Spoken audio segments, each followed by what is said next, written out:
Past all of them as well. What a move for the 48. Oh, look at this. And onto the straight they come.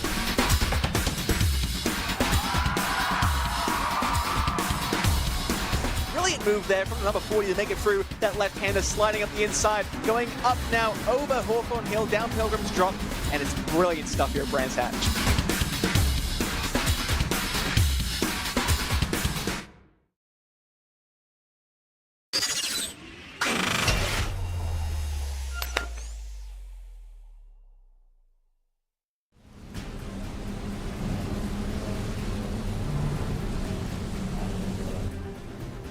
It's official, it's season finale time as we take the championship showdown to Kent and to West Kingstown and to one of the most historic and recognisable circuits in the United Kingdom. At the end of the night, we will crown two new champions, one here in the UK Formula 4 1600s and one in the British Formula 4 Esports Championship. We're strapped in and ready to go. It's myself, Lewis McLean, it's Cameron Roger once again alongside, and we are ready. It is championship week. It is fantastic. We've got two decent championships to talk about, one which seems fairly favourable and the other one is wide open. Yeah, absolutely. It is going to be a little bit more set here in the 1600s, but when we get to the British Formula 4 Esports, it is going to be so tight and every single position is going to count tonight. So the racing is going to be frantic and is on a pretty tight track out there, so it's not going to be easy. It's a brutal track and one that brings in an awful lot of mistakes, isn't it? It's one that you've got to navigate well, and I think, generally speaking, it'll be a key feature across the evening. You've got to qualify well. Qualifying coming up in a few moments' time for the UK Formula 4 1600s. Then we'll have the opening race of the night. 4 races across this evening, of course. One to start us in about 15 minutes' time. Then we'll have the reverse grid race. Of course, that will be the decisive factor to see if Crofton Woodhatch can become the champion of the UK Formula 4 1600. Then, of course, after that, we'll move on to the British Formula 4 Esports Championship and see the battle between Remy Gilbert and Henry Moore. This is the season. This is where we've been. Of course, unlike a couple of seasons ago where we came to Brands Hatch twice with the Indy and the Grand Prix layout, we only come here one time to end out the season. This ends a 3-round leg to crown out our champion that not kill Zandvoort and Brands Hatch. Of course, the journey that we've been on through Donington Park, Thruxton and such, it's been a tricky journey for a lot of these drivers. A reminder as to what they're playing for here in the UK Formula 4 1600s. The top 2 drivers in the championship will receive 2 fully funded entries into the 2026 British Formula 4 Esports Championship. And of course, the winning driver will also receive the Hoisting World Ultimate Plus Black 3-pedal set. Second place driver will get the Sprint 3-pedal set, and the third place driver getting the Sprint 2-pedal set. And of course, the top 3 drivers will all receive a named trophy. This is how the points stand. This takes into account 2 full drop scores. Crofton Woodhatch 366 points, 341 for Hayden Bramley, 319 for Jaden Sherwood.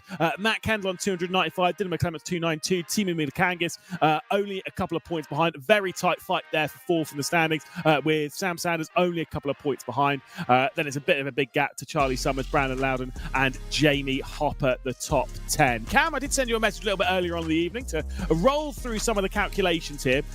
If Crofton Woodhatch doesn't score this evening, if he retires from both races, it seems like it's really close.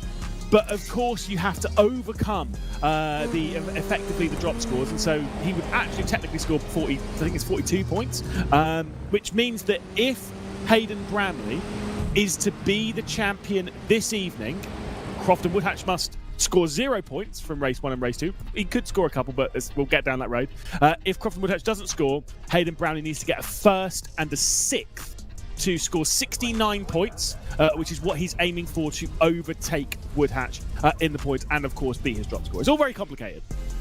Yes, and he's only done better than that in 2 of the 7 rounds so far. So it's unlikely for Bramley, both in terms of the fact that let's be honest, Woodhatch isn't going to get a 0-0, and then Bramley would have to be, you know, in his top 3 results of the whole season to get there. So it is a little bit more tricky, but you never know what's going to happen.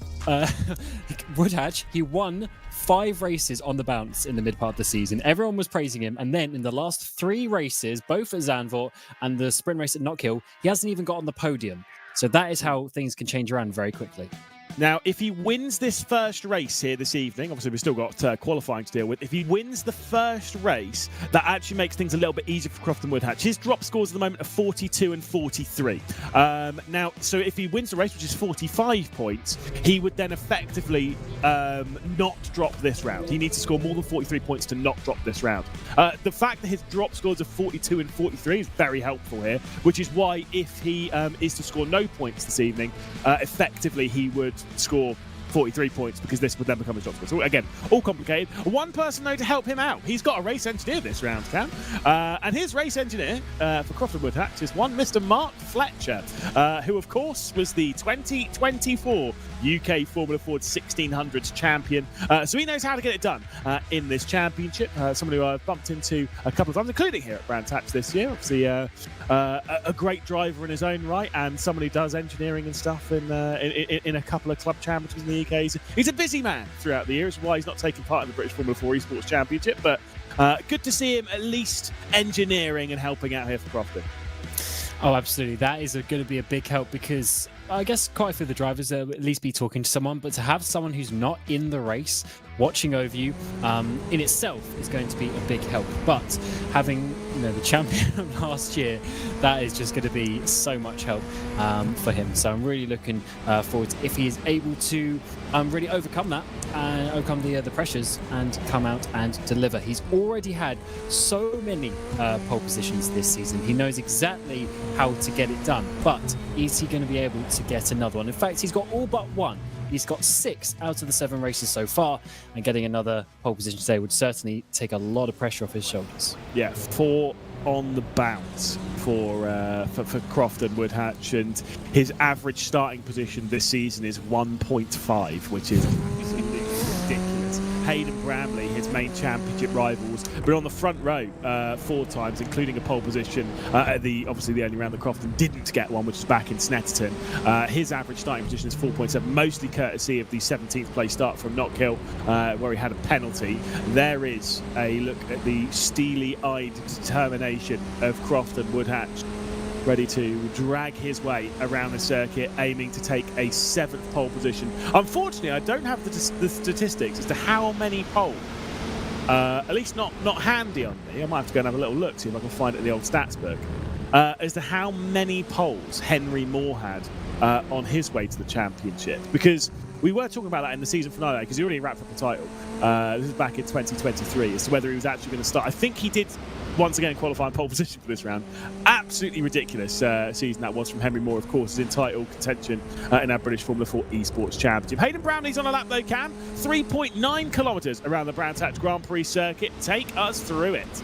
So already through Paddock Hill Bend, very fast opening corner, goes downhill, back up in towards Druids. A good overtaking opportunity with biggest braking zone on the track. You then come down, open up to the right-hand side for Graham Hill Bend, which is a lot faster than you might first imagine, especially as you can use all of that curb on the outside. You've got a short straight here, where if someone gets a bad run, you can have a bit of a send down the inside in towards Surtees, and then you work your way onto the GP loop. This is the longest straight. We work our way through a little kink, then down Pilgrim's Drop. You can get a lot of slipstream here, but it is very risky to go side by side. It's a very narrow track up here on the GP loop. We go into Hawthorne Bend, very fast, barely a downshift in these cars before you work your way out into a string of right-handed corners. They get tighter and tighter in towards Westfield. A big curb there on the inside and outside once again, but basically straighten as much as you can to use all of the speed. Just nudge the grass as you work your way up into Sheen's, cut all over the inside there. That is the fastest way through, and then you work your way into a left-handed corner. This is Sterling's, again a half overtaking opportunity if you can think about it down the inside, and then you get the run up towards the final corner.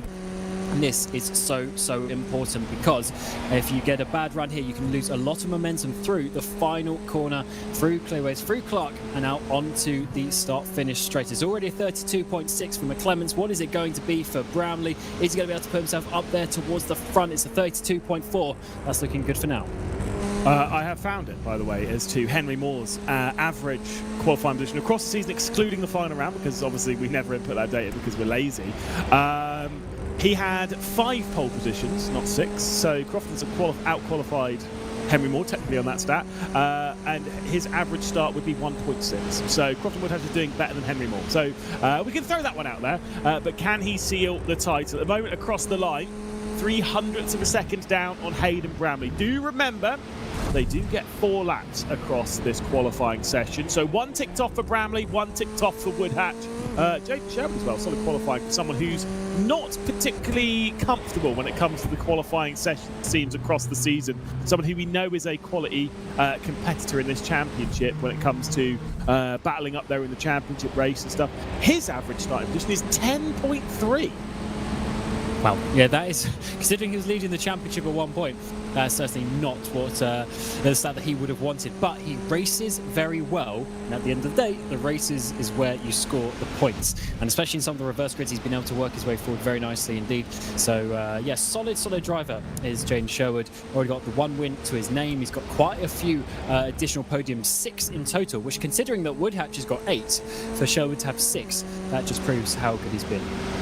Certainly does. Well, into the likes of Dingledale, which is incredibly committed and so fast through Sheen. Now into Sterling's in this final run down clearways into the final turn down towards the last flick through the right hander. Dylan McClements retakes over the top position, 32.289 into the right hand corner at the end of the circuit through clearways and back out onto the banked and tricky start-finish straight where they'll all be having to try and launch the cars off in a few moments' time for race number 1. Woodhatch across the line and once again moves his way to a very familiar position here in the UK Formula Ford 1600s. Woodhatch takes over the top position.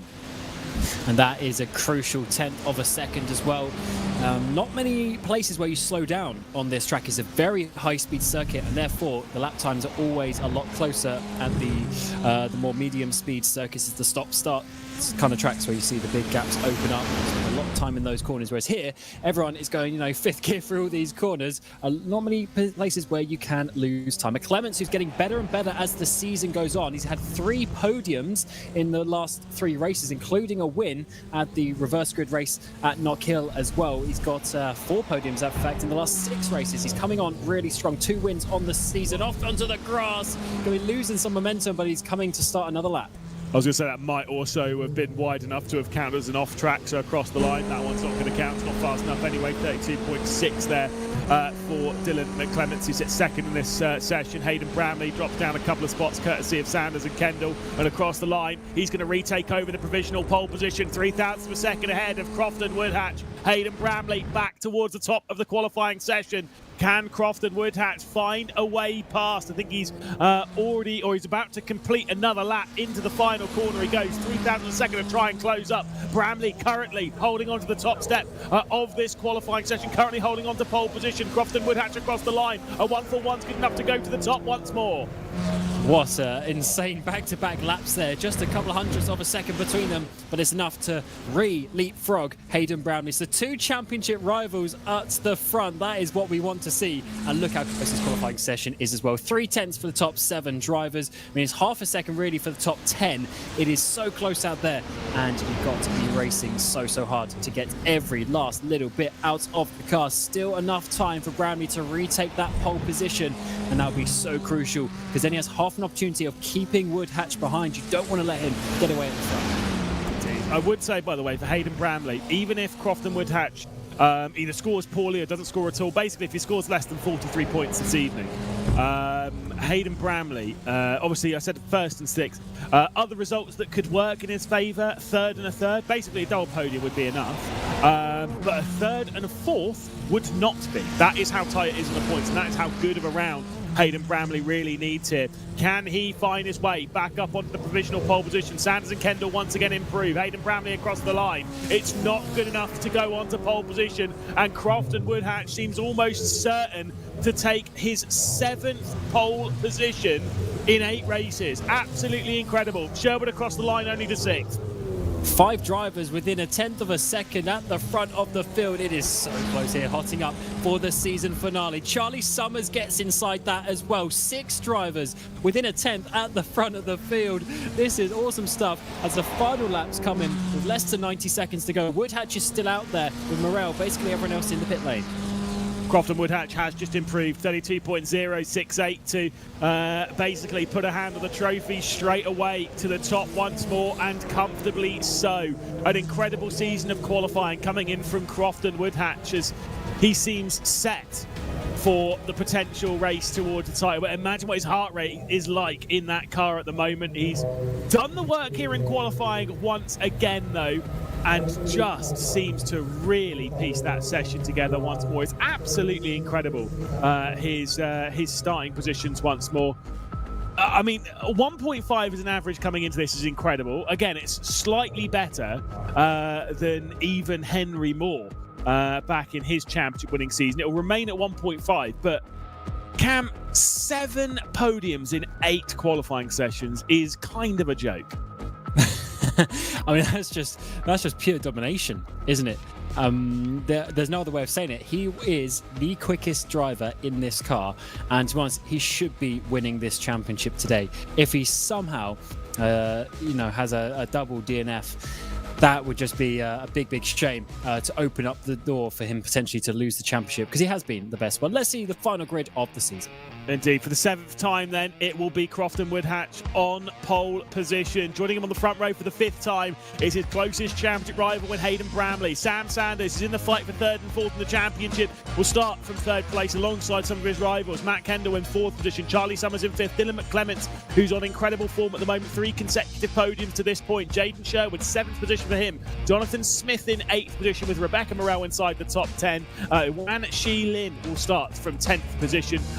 Once again, I think it's his 3rd top 10 start. Timu Miller-Kangis in 11th, our most recent winner in this championship. Mark Winter will start from 12th with Brandon Loudon, Isaac Gade, Pedro Dovenbow and Mario Ras. The 16-car field.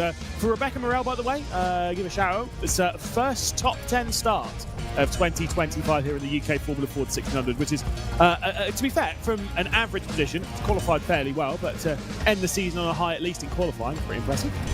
Well, exactly, and also having her best round of the season with a double 8th place finish back at Zandvoort. So, looking good, and actually 5 good points finishes in the last 6 races. So coming on strong as the season comes to an end. Let's see what she can do with 2 final races here today at Brands Hatch. Is certainly getting very close out there on the grid, and let's see what Woodhatch can do from the pole. Don't worry, Cam, I'm not going to ask for your predictions, certainly not here, not in the title race or anything like that, because we're just going to jump straight into it. We've got 15 minutes onto the clock in a tricky run on championship night here in the UK Formula Ford 1600s. It is our championship leader, Crofton Woodhatch, starting from pole position. It's his main rival, Hayden Bramley, starting alongside. Bramley seemed to have a slightly better launch up the hill, but he's got the outside as they work their way through Paddock Hill Bend, and Woodhatch will be able to hang on to the race lead. See if he goes defensive here up towards Druids. Charlie Summers was looking over the rear end of Matt Kendall, and Hayden Bramley unable to find his way ahead of Crofton Woodhatch at the moment. They work their way down the hill into Graham Hill Bend, and so side by side as Dylan McClements is getting aggressive here to try and take 4th position away from Matt Kendall. And that is going to be Charlie Summers getting the run. No, actually didn't go for it up the inside into towards 30, so I thought he might do so. And he's just going to back it and get in line. Sherwood there in 7th place as well. So it's actually an 8-car breakaway at the front with Jonathan Smith. They just made a slight gap to Rebecca Morel. It is now going to be McClemens in 4th place, just getting that position, now defending to the outside. Summers, Kendall goes, I should say. That opens the door to Summers to dive up the inside in towards Hawthorne Bend. Side by side they go on the first lap. Big risk being taken, but Summers keeps it there. Yeah, Summers remaining on the inside as they work their way into Westfield Bend. They go through that right-hander basically at the top of the hill, running out wide and dropping down the hill with Jaden Sherwood. Jonathan Smith also coming through on Matt Kendall. Jaden Sherwood up to 5th position as they flick through the right-hander at Sheen, going through Dingledale. A bit of an incident in the background. Rebecca Morel, Brandon Loudon dropping down the road, and there is a crash as well. I think that's Loudon who's off. Sorry, it's Mario Ras who's off, starting from basically the rear end of the field. And unfortunately, all that good progress is gone. Yeah, just a bit of a check up there. Morel going wide, slows down, everyone gets bunched up, and if you get a bit of wheel-to-wheel contact in these cars, then basically that is done. You're flying up into the air. And as you say, this time around, it was the yellow machine of Mario Ras who's at the back. Dofenbauer involved in that one. Kendall down the inside. He's going backwards on this first lap. Does get back the position to Jonathan Smith, who gets the run, though, as he work her way up the hill in towards Jewett. He's going to retake that position. Lovely move there. So Kendall's down about, what's that already? About 4 places on this first lap. Flicking into the right-hander, of course, left-hander, I know my lefts from my rights, going through Graham Hill Bend. They pick a lot of the grass. There's kind of a bit of an AstroTurf there on the right-hand side. Unfortunately, a bit of a spin for Paige Dofenbauer on the opening lap, which is what drops down the order. This is the incident that saw Mario Ras come into contact with Brandon Loudon. They were going 3 wide into Sterling's. Can tell you that's not a particularly great idea. It's a very tricky part of the circuit to navigate by yourself, let alone 3 wide, but they gave it a go. We've got 4 for the race lead, maybe 5 if you account for Jaden Sherwood nose behind, but there's a gap of 1.1 seconds back to Sherwood and Summers, so it does seem as though it's going to be Woodhatch, Bramley, Sanders and McClement battling for the race victory here. Now, Crofton Woodhatch, our points leader at present, doesn't necessarily need to win this race, but a win would be very helpful because it will start him effectively scoring points around to overtake both of his drop scores.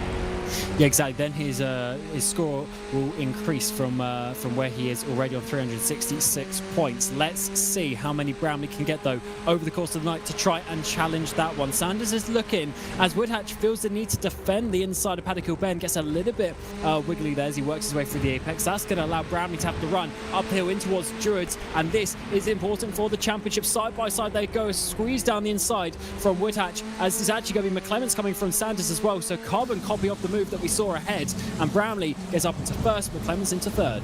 Yeah, absolutely fine. Crofton Woodhatch sitting behind his championship rival Hayden Bramley second. A couple of second places, even if Hayden Bramley is able to take victory in both of the races this evening, would be more than enough for Crofton Woodhatch in this title race. Bramley has run out wide, though, through what I still maintain is one of the most difficult corners on this circuit. It takes us back out onto the Grand Prix loop, and Hayden Bramley might lose a couple of spots here. Dylan McClements will look to the outside as they flick their way at the top of Hawthorns Hill through the Hawthorns Bend. It's Woodhatch back to the front. It is McClements trying to get to the outside of Bramley. And this is side by side. This is important. Bramley can't afford to be taken out as they continue to go side by side. We're up towards Sheen Curve now, and it's been about 1 kilometre that McClements is all over the outside and always squeeze into the outside. McClements is off in the grass, no space being given on the outside. That's going to allow Sanders to come through and maybe go all the way around the outside up into second place. So Bramley squeezing. Is he actually giving the place back, or is that just a loss of momentum? It might actually be just giving him that place because he did push him out wide. Yeah, I don't know. We'd have to see that one back. I'm sure it was... I mean, it's so tricky with any moves around that part of the circuit. It might have just been a slow exit coming off of Sterling's, but either way, that mistake going through Surtees has certainly cost a bit to Hayden Bramley. Big slides coming in and a double swapper for Sam Sanders, who's gone through the gravel on the exit of Paddock Hill Bend, and now back to the inside comes Hayden Bramley, straight through into second position once more. But importantly for the title race, Crofton Woodhatch is setting sail towards the UK Formula Ford 1600s title. Yes, this is not good at all. He's going to get surely an easy victory from this point. We know Bramley's fast, but over a second to Woodhatch. Oh, McClements goes wide. Can he save it, actually? Big slide on the rear end, and look who's coming through. Jaden Sherwood, probably the best racer out there on the circuit, has already got himself back up onto the podium from a slight disappointing qualifying. He's up 4 places already. Yeah, absolutely crazy scenes here, and we're seeing this in the UK Formula Ford 1600s. Well, if you're seeing this and thinking this is quite exciting, do remember, join us in a little bit's time, of course. Keep with us, where we'll have the season finale for the British Formula 4 Esports Championship as well coming up. No drop scores to talk about, and that one is just all to play for between Remy Gilbert and Henry Moore. 19 points between those two in the title race once again. Very exciting to see who's going to come out on top between the Team Fenwick duo. Between this group, though, we've got Matt Kendall, who has dragged his way up with Jaden Sherwood and the likes. They're all involved in this fight now for second position. Matt Kendall at the rear of it. Got McClements up ahead, got Sherwood, got Hayden Bramley as well, who's trying to take a secure deposit there on second position. But that race victory, I do think it has gone already from this group, unless a mistake comes in from Crofton Woodhatch, which we've not seen too often this season. And one thing that we have to remember as well is it's Bramley versus Sherwood for second place in the championship, and then Kendall's actually fourth. So they're in championship order, basically in how they are on the circuit as well. We've got some big fights in behind. Wan Chilin's involved. Brandon Loudon has got to the front of this battle pack, but it looks like Wan Chilin going up the inside in towards turn 3 there at Graham Hill, and up towards 30 as we go. Any moves being made this time? It looks like there's some sends in the background, but not quite. That's Mark Winter on the back of this, having a look up inside of Rebecca Morel. Yeah, they're all fighting basically over the minor places towards the back end of the top 10, with Wan Chilin, Brandon Loudon all very close. We ride on board with Rebecca Morel outside the top 10, where she found herself qualified. Here's a battle though up towards the front, or at least the second position. Dylan McClemens and Jaden Sherwood almost switching over. You bring up that fight for second in a title race. It is an important fight to keep an eye on. Do remember, big prizes for the top 3 in this championship. The top 2 will be gaining themselves an entry fee, a fully funded entry into the British F4 Esports Championship next year. And there's obviously some big prizes for first, second and third we went through earlier. Here's Rebecca Morel to the outside though of Isaac Gade. A little bit of wheel banging between the two of them, and Gade will hang on to 10th position in the 46 car. Rebecca Morel trying to find a way through. Also side by side between Wan Chilin and Brandon Loudon that went the way of Lynn. Look how close these battles are here at Brands Hatch. We were talking earlier about how this track just seems to work for championship deciders. Whoa. It's so tight as onto the grass. They're all pushing. Big set down the inside there. Oh, there's a crash in the back. Morel's involved. And the 46 divides at Gade as well. There's a further car going off in the background of that. Might be Gade going way off. And I swear there was a third car involved in this one that caused that in the beginning. We'll have to get back and see a replay of that one. Yeah, I'm sure we will be spooling up the replay machine, or at least Hugo Luis, our broadcast director, as has been all season, will be giving that one a go. Also, just saying, well, on the championship finale, great track for a championship finale. That is not what Cameron Roger was saying coming into this broadcast. He wanted to be Donington Park because he's an absolute wimp. Here comes to the outside, someone who's definitely not a wimp. It is Dylan McClemens getting to the outside of Hayden Bramley. Great overtake there, going through Hawthorns. Can he keep it going into Westfield Bend? Still alongside is Hayden Bramley before they begin the drop down the hill towards Dingledale. 3 wide with Jaden Sherwood looking. Oh my word, up the inside of Sheen Sherwood. He's such a good racer to the outside. He's squeezing ahead of Bramley. He's going to swap to the inside now, almost in defence actually, because you have to remember we've got Matt Kendall just up behind as well. We've also got Sanders Miller-Kangas who's having a good run, not too far behind, so he's made up loads of space. Let's see how this one. Also, as Wan Chilin was the car to make initial contact, then it was Gaydon Morel who got involved, and that must have been Mark Winter also, the yellow car. So there's actually 4 cars involved in that kerfuffle at turn 1. Just a very messy incident, unfortunately, but that's it. Sometimes it can just go like that. You know, it's not necessarily anyone's fault. It just gets a little bit messy. There's Hayden Bramley trying to make it quite messy in this fight for second position as he looks to the inside of Dylan McClemens, who locks the front right, goes out a little bit wide, opens up the opportunity for Hayden Bramley to come through. 5 minutes and 15 seconds left to go on the clock, and plenty of battling still to come. Should be 3.5 laps from this point, with Hayden Bramley currently hanging on to second position, and the victory almost certainly going the way of Crofton Woodhatch. And it will be one hand on the trophy for Crofton Woodhatch. He is looking in a comfortable position, still needs to deliver a little bit in race number 2, unless of course we have Hayden Bramley finishing below 6th position in this. So if there is an instant, it could actually be done now.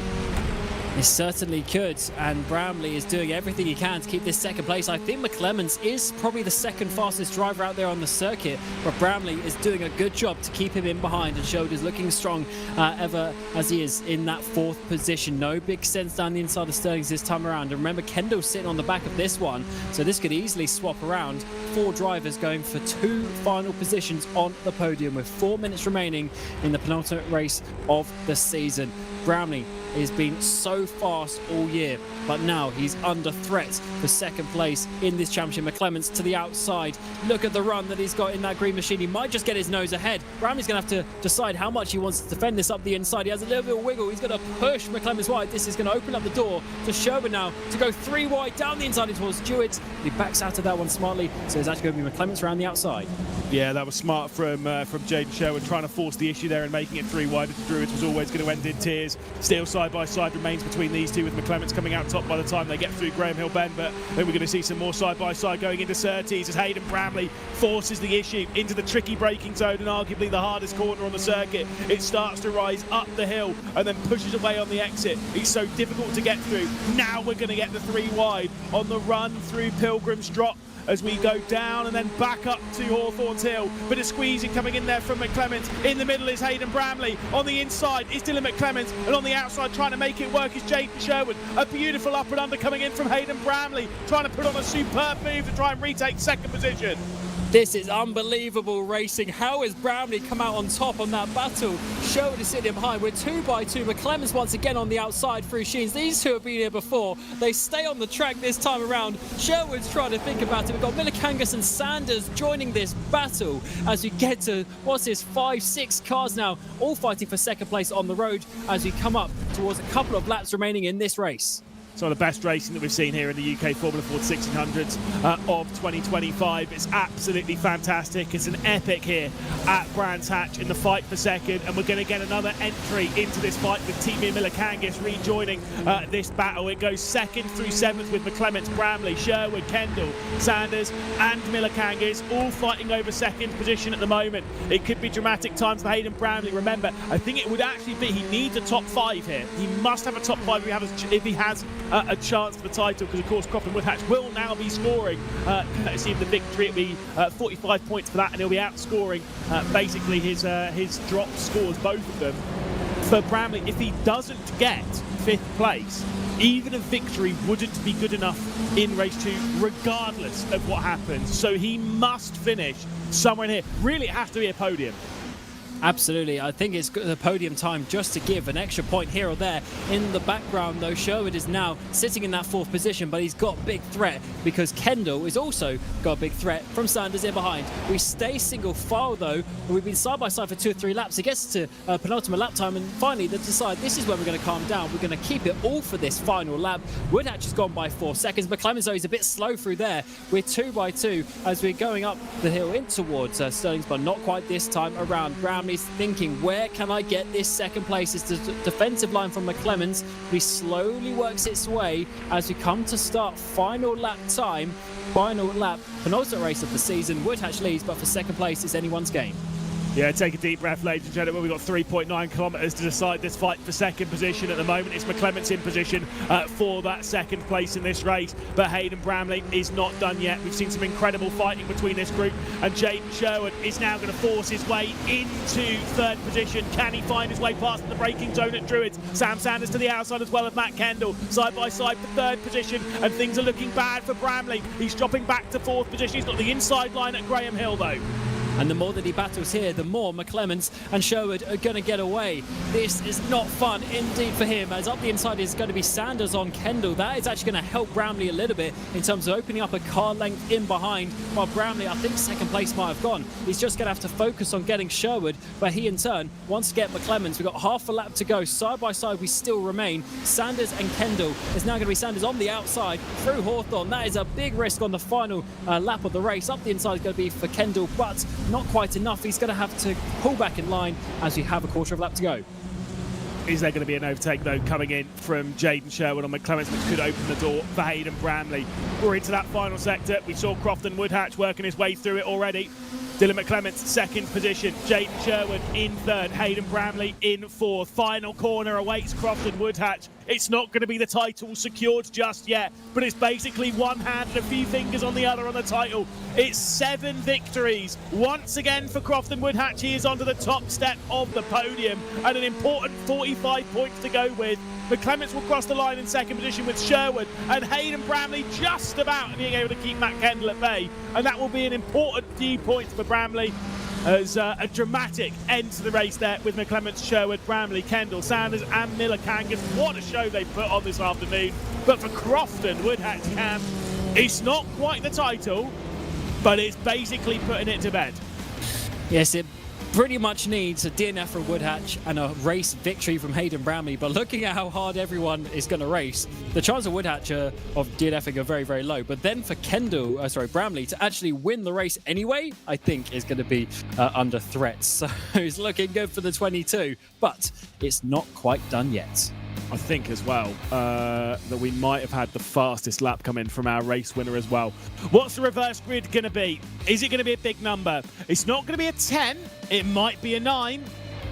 It's going to be a 9. Of course, it's the series of big numbers here, Cam. We only deal with the bigger digits. I don't think we've had a 5 or a 6 all season long. It's been 8s, 9s and 10s.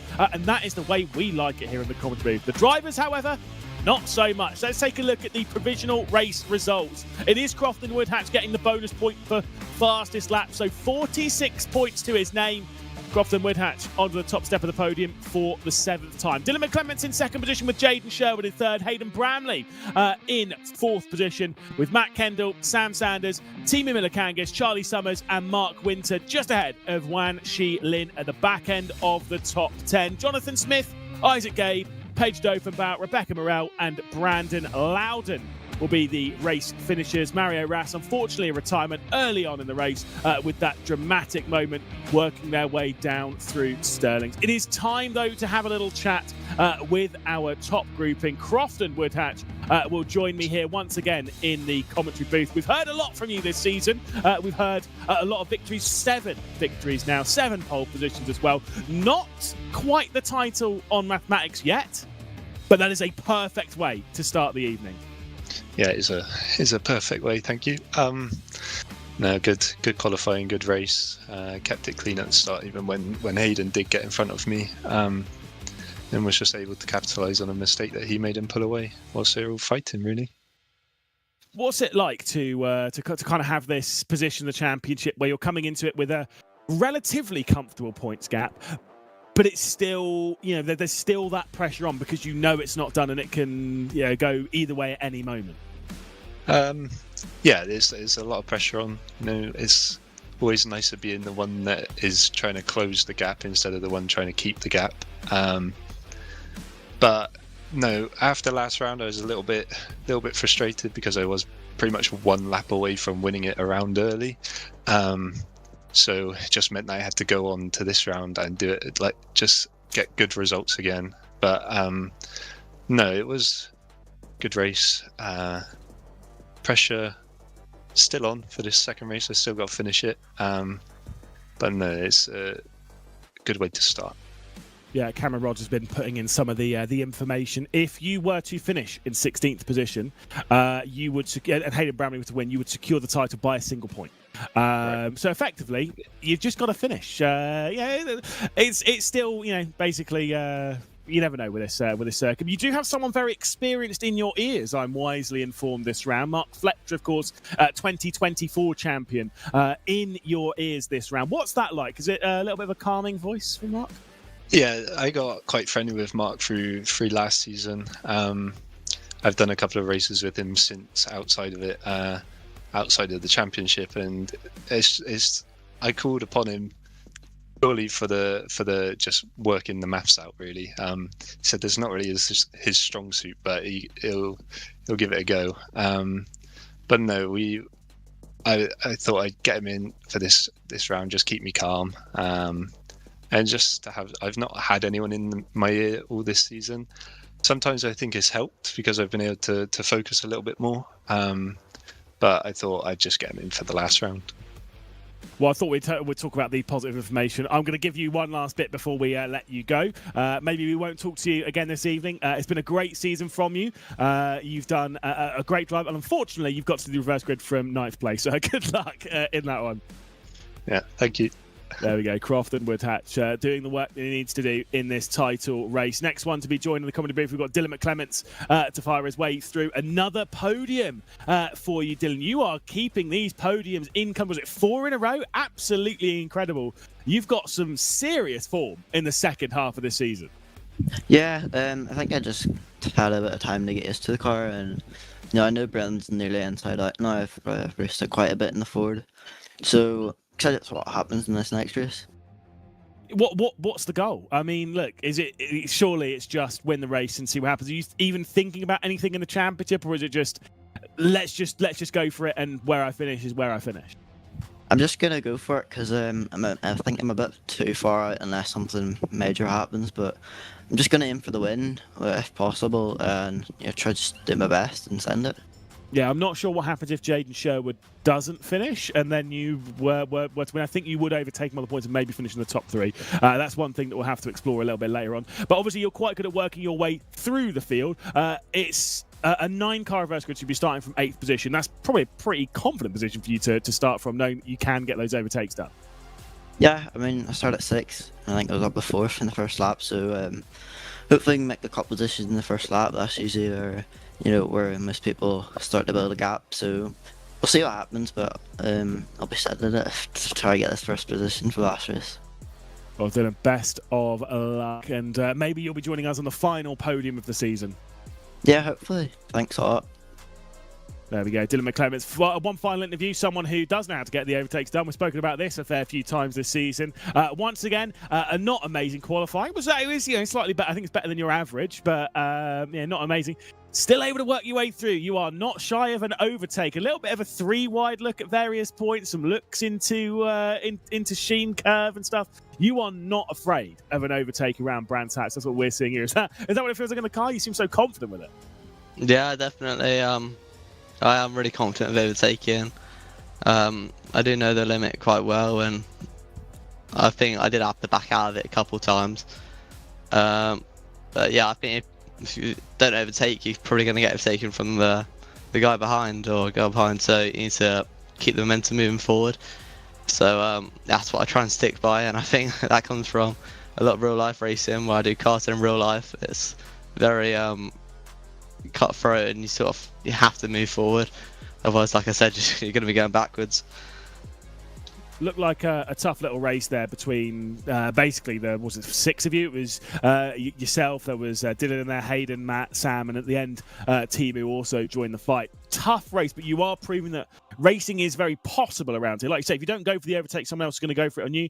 Is it quite a raceable circuit? Because some members of this commentary booth, not me, they think this circuit's really quite hard to race at, and it's maybe not a great season finale circuit. I think it's a great track to race at.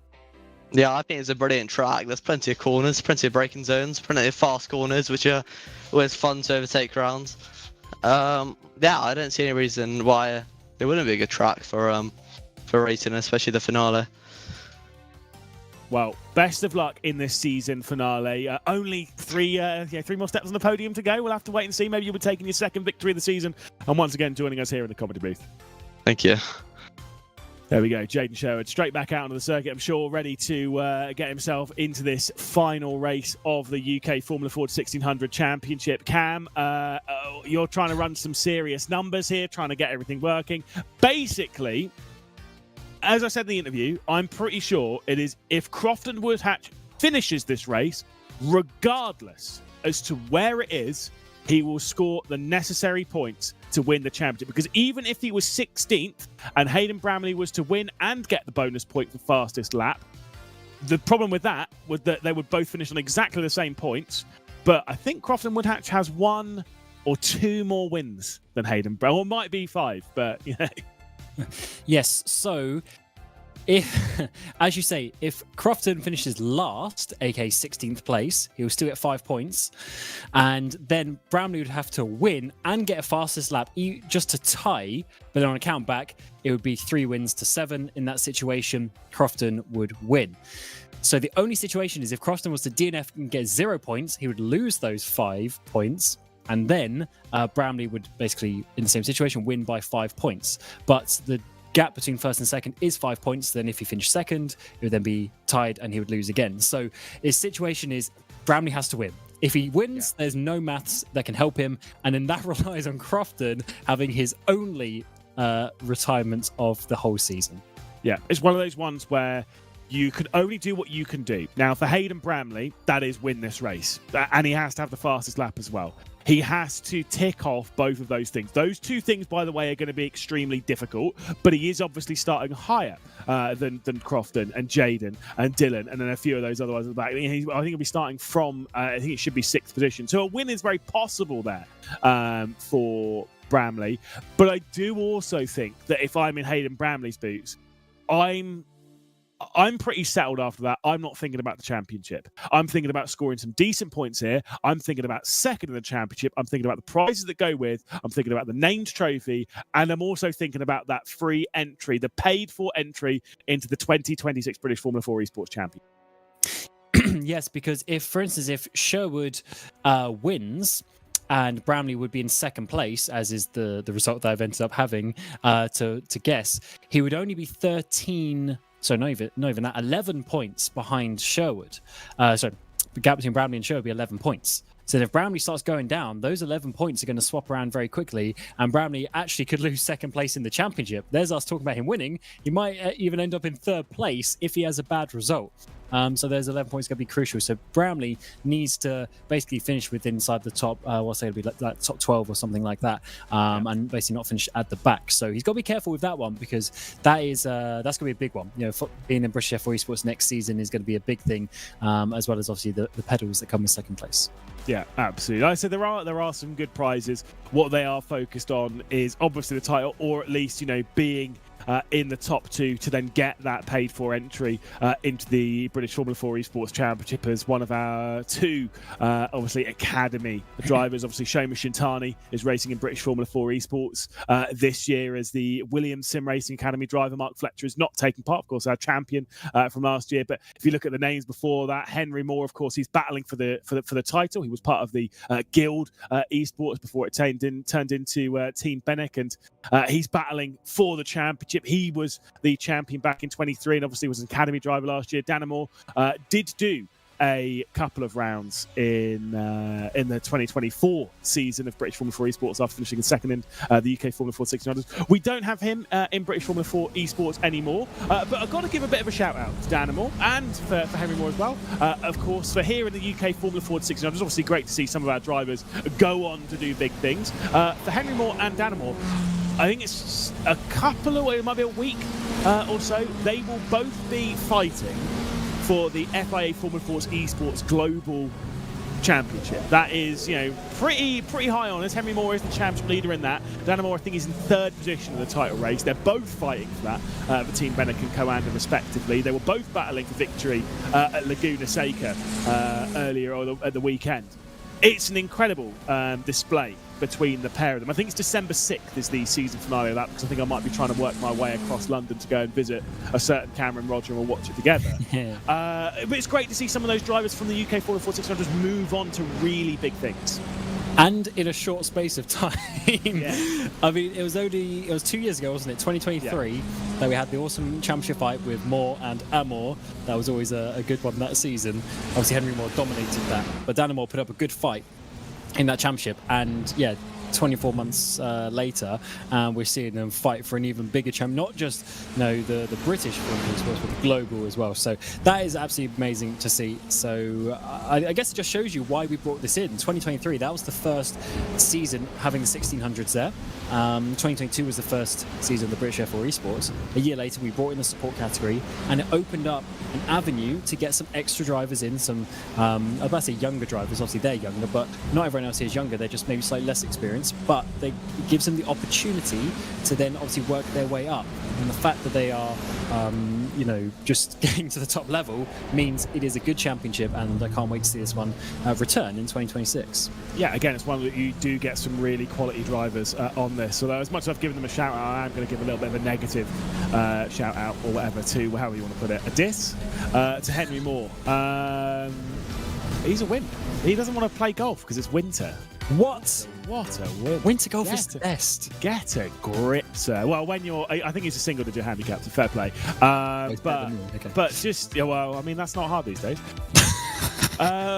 Lord Toppington over there. You can't hit a ball more than 20 yards off of the tee box. Anyway, let's focus on our starting grid here, of course. It'll be Mark Winter who'll be starting from the reverse grid pole for our season finale here in the UK Formula Ford 1600s. Charlie Summers will be starting from second, Teemu Miller-Kangas from third, with Sam Sanders in fourth. Matt Kendall in sixth, and Hayden Bramley must-win race for Bramley will start from sixth. Jaden Sherwood, Dylan McClements, and Crofton Woodhatch in position, poised to become our champion. Behind that is Wan Shi Lin, it's Jonathan Smith, it's Isaac Gade from 12th position. Behind that it'll be Paige Dovenbow, then Rebecca Morell, Brandon Loudon, and our sole retirement from the previous race in Mario Rass. Cameron Roger, I'm not asking for champions, I'm not asking for anything, I'm just asking who's winning this race. Ooh, Sam Sanders. Sam Sanders, that's the guess from fourth position from Cameron Roger. I'm going to go for Jaden Sherwood. Either way, they're racing down to the opening corner for the last time in 2025. Mark Winter will hold on to the race lead as Teemu Miller-Kangas was looking down the inside of Charlie Summers and was not able to find his way through. A big look to the outside from Sanders in fourth position, trying to steal away the final step on the podium from Miller-Kangas. They work their way through it and then start the run down the hill to Graham Hill Bend. A nice clean start from everyone. We work our way into the third corner, and there's McClements way out in the green machine. Back in the pack before the lead, we're going to see Summers and Winter. Summers dives it down the inside into Orsurtes, and he's made it stick as well with side-by-side in the background. That's Sanders and Kendall reigniting their battle from the previous race. It looks like it's going to be Sanders in third place as he come onto the back straight once more. Miller-Kangas is looking racy for second place, but now Mark Winter is getting the run as we come up towards Hawthorne Bend. He's going to try and retake the lead, but Summers will hold on. Yeah, Summers to the race lead then, getting past Mark Winter, who started this from the reverse grid pole. Teemu Miller-Kangas, our most recent new winner in this championship, having won the reverse grid race a little while ago. He's a quality driver, is Miller-Kangas. He's proven that he can take victories. Can he steal another one away here in the season finale? Oh, as there's a spin in the background, is that Mark Winter, who's dropping down the field from reverse grid pole to 16th position in a lap. And that just shows you how quickly things can happen. Watch out, Crofton Woodhatch or Hayden Bramley as they go for the championship in this final race of the season. And we get to the end of lap one. It's Summers, Miller-Kangas, Sanders, Bramley and Kendall, your top five. Woodhatch is down in 8th position. That is enough for him as we stand. But there's going to be quite a few positions changing between now and the end of the race. Certainly is. Crofton Woodhatch having gained that spot is relatively important, but for Hayden Bramley, he is doing what he needs to do at the moment. He's marching his way to the front. Dylan McClements was having a bit of a look to the inside there on Hayden Bramley. He certainly is going to find his way through to keep himself ahead of Matt Kendall. Battle for the race lead. Miller-Kangas looking to the outside, going into Graham Hill Bend. The up and under trying to come in from Sam Sanders. And Hayden Bramley's been sent around. He was trying to throw everything at it, but he is round. I think he might have had some rear suspension damage as well. He's certainly got a big knock on it. And it is all gone for Hayden Bramley, at least when it comes to the title race. Now the fight for him will go into what happens in the battle for second. Yeah, this actually is important, as you say, not just for the championship, but for second place. He needs to get the place in the British F4 Esports next year. But let's get up to the front battle because Miller-Kangas takes the lead. Summers is in second place. Sanders working his way through with McClements. Actually, he's going to lose that. McClements is looking racy on the outside. He goes into the grass to take that third place. What a brave move once more. And it's all change up towards the front. This looks very different to what it did one lap ago. And of course, very importantly, Woodhatch is involved in this battle, getting the top points once again. Absolutely. Hayden Bramley, 15th position. What a disappointment for him this race. At present, though, he would still be hanging on to second in the championship. For Jaden Sherwood, he needs to move forward. Not by much, though. It is only by 3 points. Let's see what happened. It was just a stack up. Sam Sanders a bit slow on the exit. Who was that made contact? Must have been Jonathan Smith. Yeah. But just a bit of a stack up there. Yeah, big contact, and that is why Smith is down pit lane up towards Druids for another time of asking. McClements round the outside. He's trying to go for the lead, actually. He thought he was going just for second place, but he thought he had half an opportunity. Oh, big contact. Smith up and down and around, ending up on all four wheels. But he is down pit road. And also Bramley as well is down pit lane. He's had to take some damage repairs, so that's going to almost, concrete him there in 15th place, and he won't be getting many points today. No, certainly not. So for Bramley, it's about as much of a disaster as it possibly could have been. We won't be catching up with him this round. Could we be catching up with this driver here? Jaden Sherwood going side by side with Sam Sanders in the battle in the background. There was a move for Dylan McClements to sneak his way through into the race lead. He said he was pretty confident and pokey in the interview, and he's, to be fair, not a million miles away from overtaking Hayden Bramley in this championship. We'll have to redo some of the points. I don't think he actually will overtake him, as Sam Sanders off in the background. Jaden Sherwood up to 5th position. I think Sherwood needs a podium to overcome Bramley, but we'll continue on with that one as the race progresses. McClements is getting away at the front. He's certainly one of the fastest drivers out there today. He was looking fast in that first race, just got stuck in the traffic a little bit. Now he's out on his own at the front. Maybe they won't be able to catch him. Summers is keeping in 2nd place very nicely as Milikangas goes from 1st to 3rd place in a lap. But he's looking racy as ever. 10 minutes remain of the season, and it is looking very feisty out there as the drivers fight for the final positions. 2nd and 3rd position in the championship still get prizes, and the top 2 go to British F4 Esports next year. And at the moment, Hayden Bramley, Jaden Sherwood, they are locked on points, 381 apiece between the pair of them. On countback, it would be second in the title race to Hayden Bramley, courtesy of 2 victories this season, one at Thruxton and then one at the previous round at Zandvoort. Bramley, it's out of his hands now. You're absolutely right. He can't do anything more effectively. I think his race is done. For Jaden Sherwood, one final more position, 4th position, and 2nd in the title race will be his. Dylan McClements could take over 3rd position here if Jaden Sherwood goes backwards.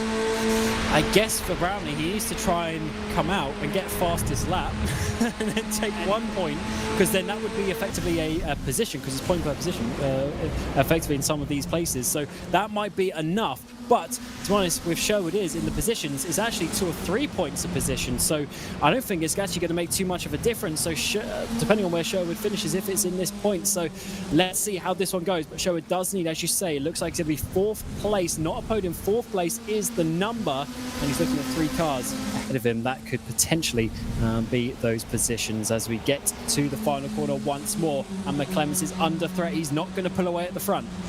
No, certainly not. The only thing for Jaden Sherwood here is that sometimes when he makes a move, you can be a little bit aggressive about it. I'm not saying that is a bad thing. I think he's a quality racer, and he's proven that time and time again.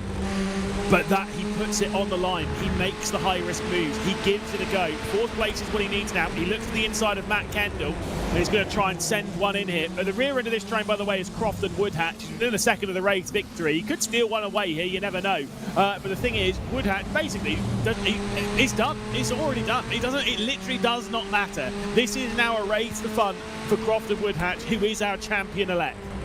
Yeah, it's actually a good thing, because if Bramley was still in here, it would make sense for him to stay on the back of the pack and just take a chill one. But now that Bramley's gone, there's basically no way that Bramley can win this championship. Therefore, Woodhatch in reverse, he might as well go for it and send it, because it doesn't matter if he's going to DNS. Oh, big contact up ahead though. That's going to change things. Milikangas drops down. That's automatically going to give Sherwood the 4th place and the points that he needs as he drops behind Kendall. Milikangas has lost his front nose as well. Yeah, and this is why it's actually important if Hayden Bramley can get back out on the circuit, because he can technically steal away that point as well for the position, but I don't think he will be returning to the circuit. Side by side between Sanders and between Kendall. Kendall retaking over 4th position. Jaden Sherwood at the moment with 3rd, more than good enough to steal away 2nd position in the championship from Hayden Bramley, who's having a torrid time here at the Brands Hatch Grand Prix circuit. Wan Chi Lin looking to the outside as he tries to find his way back through on Crofton. Woodhatch is in 6th position at the moment, and now the battle for the race lead has certainly separated itself from this pack, courtesy of that 1.5 seconds from Charlie Summers to Jaden Sherwood. Grows to 1.7 as the battle pack will begin on this final step of the podium. Yes, just to reiterate, this is enough for Sherwood to take 2nd place in the championship and go to British F4 Esports next season, ahead of Hayden Bramley, who had half a thought of the championship and now might be dropping down to 3rd. And also with McClements getting the race victory, he's going to be getting close as well in the standings for that position. But he is going to be, I think, 3 points behind in terms of the situation where we stand. This is going to be such a close one. Wan Chi Lin is getting involved ahead of Sam Sanders. This is a much better result from him. But actually, I say that he's got a bad run as he come up the hill and he has to drop him behind. Woodhatch finding his way onto the podium in his championship race. I wouldn't put it past him. To be fair, it could actually help his championship rival and all that. Let's see what happened there. So, for Team Milikangas, I've got to say, it's a tricky one. I think he was crowding a little bit there in the braking zone and paid the price for it. That's my instinctive reaction. Yes, definitely not enough space, and when you move over at a corner like that, unfortunately, contact is certainly going to be had as Woodhatch gets very close to Kendall. I'll tell you what, Woodhatch can get on the podium. The problem is getting the win, I think, is gone with the 2-second gap. If it was just like a second, half a second, they could bridge that at 2 seconds. If Summers is smart and doesn't find McClements just yet, then maybe we'll have to see if that one isn't necessarily going to happen. Sherwood might be losing second place in the championship, though. Here comes Kendall to the outside. Indeed, there comes a look from Matt Kendall as he's going to try and find his way back through on Jaden Sherwood. Out wide he's going to go. This is going to allow Crofton Woodhatch to find his way through to the inside. The 22 working his way up the order. Obviously, he's got Mark Fletcher in his ears, the champion of 2024. He'll be telling him when to back out and when to go for the fight. Woodhatch backs out on the flick through the left-hander at Graham Hill Bend. Will now get to the inside of Matt Kendall in the short braking zone at Surtees. This is lovely racing as Woodhatch gets up the inside. That is an unbelievably well controlled move. But let's see how this one ends as we come downhill. Kendall's regained some the afterburners as we come downhill in towards Hawthorne. He's going to be half a car length alongside as we get in towards the apex. Side by side they go. A bit of a wiggle there from Sanders as Kendall keeps up the inside in towards the very important Westfield Bend, because this has the run up the hill once again. Woodhatch is going to go wide, but he keeps his foot in. Crazily, they're seeing some excellent racing here between these two drivers. At the moment, though, they're letting Jaden Sherwood step away from this fight. They're letting Jaden Sherwood take second in this championship race. For Hayden Bramley, his thoughts of taking second in this championship race belong to this group closing down on Jaden Sherwood and at least two of them finding their way through. Outside of that, it is done. And also, I was just thinking of if McClements actually gets a penalty, then that's just going to put Sherwood up even more. McClements was the one who hit the back of Bramley, so that's just going to give more points to Sherwood. So yeah, I don't necessarily agree with that, but I'm just saying, in theory, that's just going to give more points to Sherwood. So it's doubly bad in the situation as well. So that's just so unlucky for Bramley. He's been so good all season, but sometimes the situation just doesn't go your way. He was already on an outside opportunity. And maybe he should have just been focusing on second place in the championship. But when you get contact in a tight battle, it's very unlucky. Yeah, honestly, that is just one of those racing deals, and it is a big shame for Hayden Bramley. He's been fantastic this season. 8 podiums, 2 victories, side by side for the race lead, though, as Charlie Summers trying to find his way down the inside to take his first victory of the season. For Dylan McClements, he's trying to find his way through into a 5th consecutive podium. Of course, we did catch up with Charlie Summers in the opening race at Knock Hill when he took his first podium of the season. He's had a lot of top 10s this season. In fact, 14 top 10s for Charlie Summers, but just the 2 of those 3 of those have resulted in podiums. He had a podium at Thruxton, he had a podium at Knock Hill, and could be looking at a podium here as well. His 3rd podium of the season, he was able to do so. I mean, look, this is it's fascinating to see, but he wants that victory. Charlie Summers wants that victory, but Dylan McClements is a feisty competitor, especially considering how poor the start of the season was for him and how good he's running now. Absolutely, and yeah, you say about the podiums, that's the 2nd highest number as well throughout any of the drivers. So he has had such a consistent season, but can he finally do the job and get it done? The issue is he's found McClements, who was looking so fast in the the first race and then the first part of this race. So Summers, he's having an absolute stonker if he's able to do so. They've caught back up to Sherwood in this battle for 3rd place on the road. Sherwood is looking for 2nd in the championship if he stays in this position. If he starts dropping back, 2-3 places like is the number of cars behind him, then that changes things quite dramatically. Less than 2 minutes to go, so penultimate lap time. 2 laps left, like you say, a lap and a half from this point. Not very long when it comes to distance from now until the end of the race. The up and under from Charlie Summers into the back of Dylan McClements, who's going to send him for a bit of a slide. Manages to catch it once more. Dramatic moment there in the battle for the race lead. They've still got a lap to navigate around this Brands Hatch Grand Prix circuit, but that nearly gifted Crofton Woodhatch an 8th victory. And importantly, Hayden Brownlee is back out on the track, so he's getting the points that he can. if there's any issues here for Sherwood, then he does have an opportunity for second in the championship. Just over a minute to go. We're coming up to the white flag, final lap of the season. Woodhatch will be champion, but for second place, it's between Sherwood and Bramley. It's on a knife edge with the big battles we got here on the track. Yeah, at present, it will be, I think, 385 points for Jaden Sherwood. If he drops back behind Sam Sanders, it would be Hayden Bramley taking over second in the title race. White flag is out. One final run around the Brands Hatch Grand Prix circuit here in the UK Formula Ford 1600s. Look to the inside coming in for Jaden Sherwood as he tries to fend off Sam Sanders. Cam Rogers pick for victory in this race. Our pick's for victory, in fact, going into battle here. But it's not for victory, it is for fourth position. And we're going to end up with 6 points between second, third and fourth in the championship if we finish like this. What a finish and a battle we are having here at Brands Hatch. Side by side we go. Kendall and Sanders, they've been side by side all day, it seems, between the two races. But for the lead, Summers to the outside. Summers going to try and go for it into Hawthorne's bend. He's got a great drive. He's got to the outside. He's going to go full send, but McClements also goes full send. The up and under coming in, though, for Charlie Summers as he looks to the inside of the Westfield bend. Such a risky place to go. And this is tight, but he's backed out of it. He's lost his momentum as well. So McClements, as he comes up the hill, he's going to be leading. He's got just 3 corners to go. One final prop overtaking opportunity. Here is the one, but he's too far behind. McClements has positioned himself well.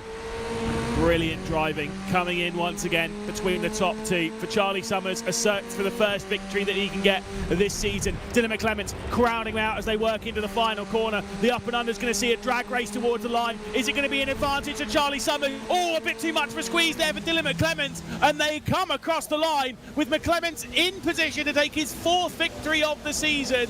It is Charlie Summers in second, and it is Crofton Woodhatch who will become the UK Formula Ford 1600 champion after an epic hit in Brands Hatch to open up championship night. Woodhatch on top, a superb drive from him all season long. 7 victories, 10 podiums, and a title as well.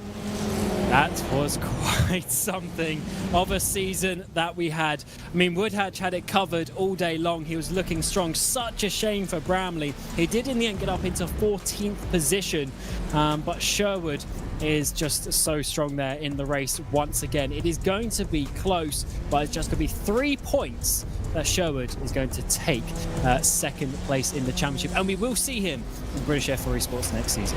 Yeah, absolutely incredible. Obviously, the donuts, as good as you can get, let's be real here, as good as you can get on the grass there for Crofton Woodhatch, who we do have the joy with him grabbing a podium. We will get to speak to our champion as well, so at least there is that for us to deal with.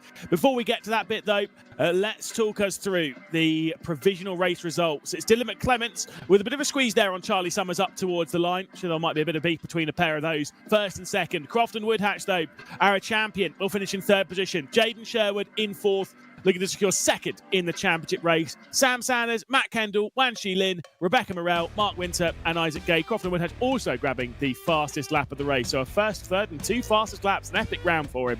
Paged over Mao in 11th position. Brandon Loudon, Mario Rass, and then Hayden Bramley would cross the line 5 laps down in 14th position. But of course, retirements for Team Milikangas and for Jonathan Smith. So epic stuff in all of that. We're going to be trying to be fairly fast with the interviews here. We'll drag in Dylan McClements first. Of course, a race victor. Once again, the 4th victory that you've had this season, or 3rd victory rather you've had this season. A great drive to victory there, Dylan. I mean, what do you make of that race? Quite a dicey fight between you and Charlie at the end. Yeah, I worked my way through up the grid quite quickly. Kind of stayed out of an incident. I think I hit Hayden for the check-up, but apart from that, I worked my way to the first, and I think me and Charlie just broke away, and then the last couple of laps we stood up battling, and it was a very good battle all the way to the end. Yeah, I mean, look, it's been an epic fight from all season. 5 consecutive podiums, an absolutely incredible end. You said you got used to this car. What's next for you then? What car are you getting used to next? Where are we going to see you around in sim racing after this? I'm not sure yet. I'm gonna have to look, what's available and stuff, because this has been really the first esports championship I've done. So I'll have to look about, and hopefully you'll see me somewhere else soon. Well, it'll be 4th in the championship for you. You've certainly done yourself proud this season, Dylan. Congratulations on yet another victory. Thanks a lot. Cheers.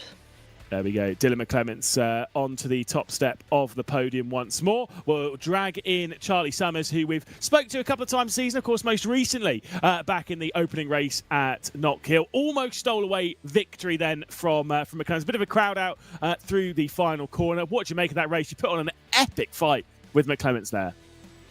Yeah, I thought that was going to be mine, but yeah, just a little bit of contact was unfortunate, and I think that slowed me down enough for him to take it. But no, that was really good racing. I think it sort of shows what I should have done a bit more throughout the season. I think I spent a bit too much time being, I would say, cautious in terms of, oh, I'll let someone through so I can sort of follow them and then we'll race at the end. But I think what that ended up doing throughout the season was just letting far too many people through and dropping me down a bunch of places. So I thought, this race, I'm going to hold my own and I'm going to defend a bit. And yeah, I think it really paid off. Certainly did. Like you say, you nearly grabbing that victory. You've been pretty consistent all the way through the season. A lot of top 10s. I think it's 14 top 10s from you, 3 podiums now. I mean, what do you make of the season? Has it been a really positive one, negative one? Like, how are you feeling about this one unfolding? I think it's been pretty positive. Obviously, I would have liked to have been a bit further up, but yeah, 14 top 10s. I didn't realise it was quite that many. I think that's, yeah, it's just a testament to, as I say, consistency. But it's those extra points for those top few places that I think I was missing out on.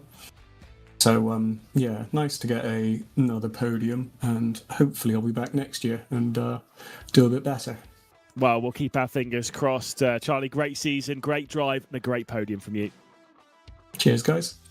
There we go. Next up, we're going to catch up with our champion. It is Crofton Woodhatch in the commentary booth. We've got to be a bit quick here because British Formula 4 Esports is not long away from starting. But Crofton, what an epic drive this season. Obviously, this evening, first and third, couple of fast laps as well.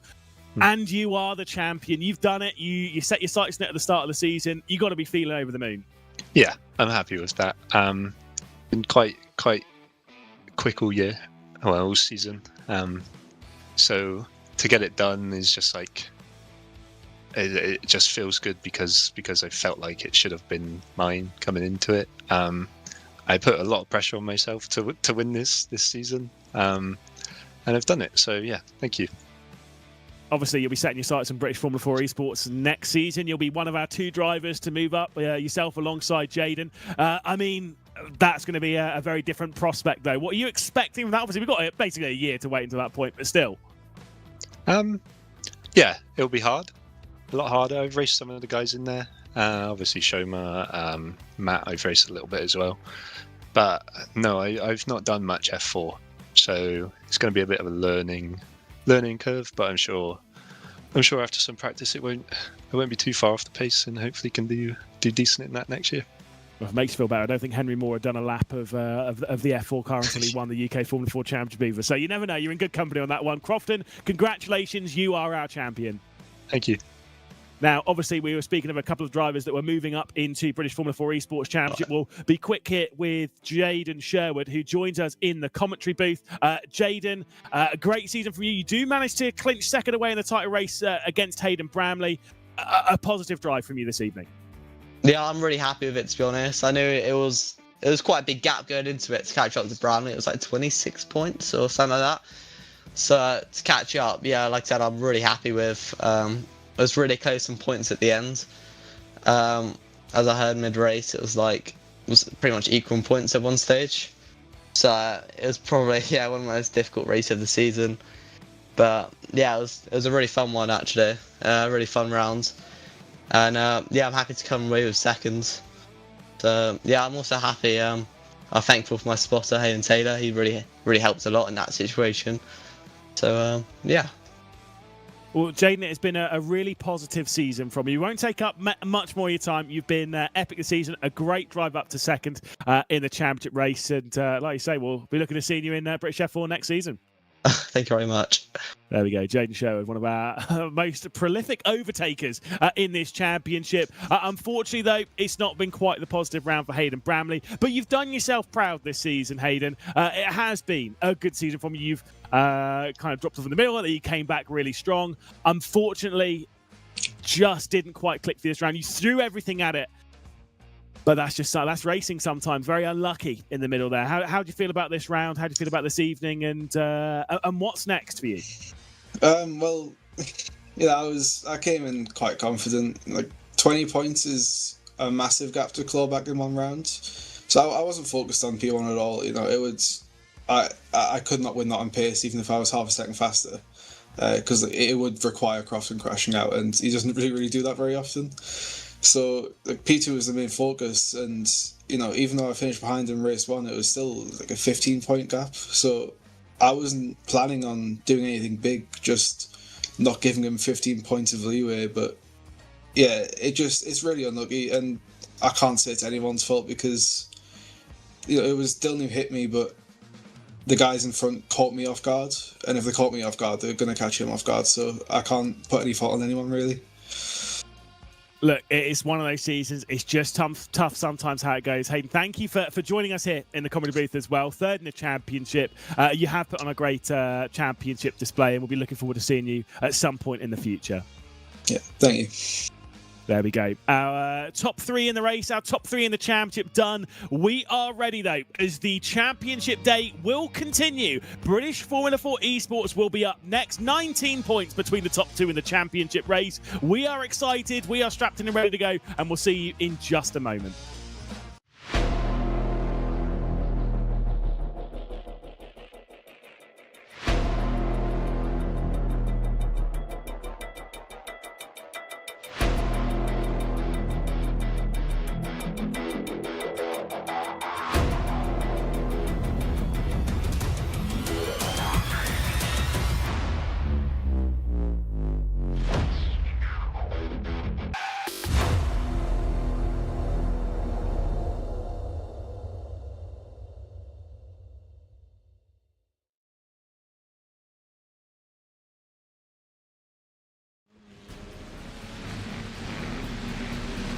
One last time then, we are ready to go. It has been a fantastic season here in the British Formula 4 Esports Championship, but we have a champion to crown here in West Kingsdown in Kent, and we are ready for it. It has been a tight championship race that brings us all the way to this point.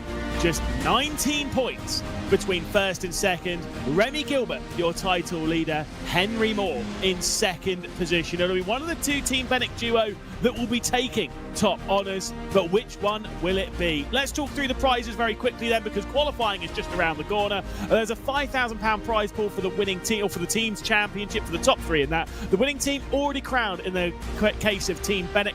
The fight for second and third, though, is definitely still on. £1,500 and £1,000 between those 2 positions. Of course, the top 3 teams also receiving 1 full day of single-seater simulator use at the base performance simulator alongside an engineer, of course, Banbury. Fantastic to see. The winning team being Team Fenwick, they also received the 4 hospitality tickets to a round of their choice in the 2026 Wear Tools British Formula 4 Championship. And of course, the pole position award presented by Base Performance Simulator. The driver with the most pole positions this season wins a BPS FW1 steering wheel and a BPS DDU. It is going to be fascinating as to how that one rolls out. We'll talk about that in just a second, because they're all pretty close when it comes to that award. This is how things are close, though, in the championship. Drivers-wise, it's Remy Gilbert, 485 points, 466 for Henry Moore, 407 for Matt Caruana, but he is not in action this evening. Danny Moreno, a few points clear of Leo Brown. Then, of course, those behind going about it, Augustin Torlashi, Iggy Smith, Will Chadwick, and Pablo Espes, the top 10. Teams championship-wise, those fights up the order. Of course, TC Esports versus Hymo setups by EMM, and I believe there's only one Hymo setups by EMM driver in the form of Will Chadwick, because I don't think Caruana has actually been replaced. We thought it might have been Joseph Loke. It's not going to be the case, I don't believe. TC Esports are right up there, though, and they are able to challenge between Augustin Tolashi and Danny Moreno. Drive Lounge Racing, they are basically secured in 4th position of the championship, and it's tight behind Aston Martin, Aramco F1 Esports team, the Scuderia Ferrari HP Esports team, Alpine and Williams lead Aztec and BS competition. A whole host of F1-related teams there, 5th through 8th position. We're about ready in the qualifying session. Of course, there's 2 25-minute races up ahead of this, but the battle for the BPS pole is about ready to begin, and we'll take a gander around the circuit here. Cam, you're going to take us for a ride around and show us how to do a lap around this fantastic circuit. Absolutely. Brands Hatch GP, the final track of the season. Who's going to get the final pole position? Through Paddock Hill Bend and down the hill, using all of the curb that you can to open up the corner in towards Druids. An amazing overtaking opportunity, but it's so fast in these cars. Go down the hill, get it to the right-hand side of the track to open up Grey Hill Bend, and use all of the curbs, which is something that we'll say quite a bit around this track. A short run, you can make some moves down the inside in towards 30s, but most likely you'll set your rival up to get the run and use all of the slipstream down this back straight. It's quite a long run. Get yourself up into top gear and then decide how brave you want to be in towards Hawthorne Bend. It is going to be almost flat out, bit of a lift in towards these cars. 5th gear as we work our way through there. A little bit of a straight in towards Westfield, and this is where the tricky part of the track comes because it's so bumpy and it is so on the limit. If you back out of here, you're going to be losing tenths of a second, but you only have thousandths to gain. We work our way through Sheen Curve, open it up back up in towards the right hand because you need to do such a fast left hand here in towards Sterling's and up towards the final corner. This is a very tricky one because you can do the up and under to the line like we almost saw Charlie Summers do in the 1600s, but here for Henry Moore, what time is it going to be? Because he needs to go for the pole position to also equal Remy Gilbert on 3 poles for the season, and up towards the front he goes for now. But let's see what it's going to be, because actually maybe it didn't count because Tuolashi, no, it is just updating. It's a 0.0 there, but actually point is going to be 8 thousandths behind for Gilbert.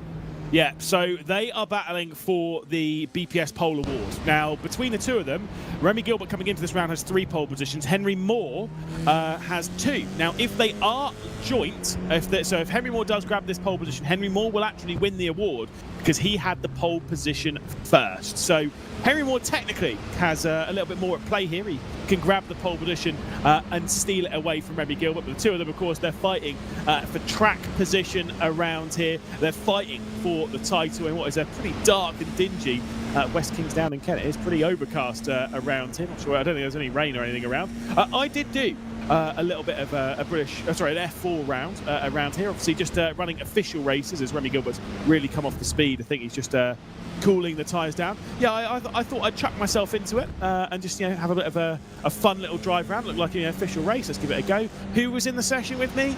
Henry Moore and Danny Moore. I did out-qualify both of them. Neither is that because they were doing last to first challenge? neither of them set times. And they were right behind you on the grid. I did beat Dan in the race because we both retired basically. So we didn't retire, we finished last. We don't talk about that. Henry I think finished 3rd, but we don't talk about that either. They're just showing you the quality of drivers that we have here. Henry Moore and Gilbert, by the way, 8 thousandths of a second, Lewis, on the first lap. That is absolutely ridiculous considering they just put it out there. They go on the front row. They're almost a 10th to Danny Moreno. It is unbelievable how they just keep on doing this time and time again. We have such a close field, but they just put these laps in and get themselves to the front every time. Yeah, it's absolutely metronomic between those two. They are constantly fighting towards the front. Of course, I did mention a little bit earlier on the evening, Henry Moore is battling for the FIA Formula 4 Esports Global Championship as well. He's the joint championship leader with Aaron Vasquez, who's one of the highest, if not, I think, is he still the?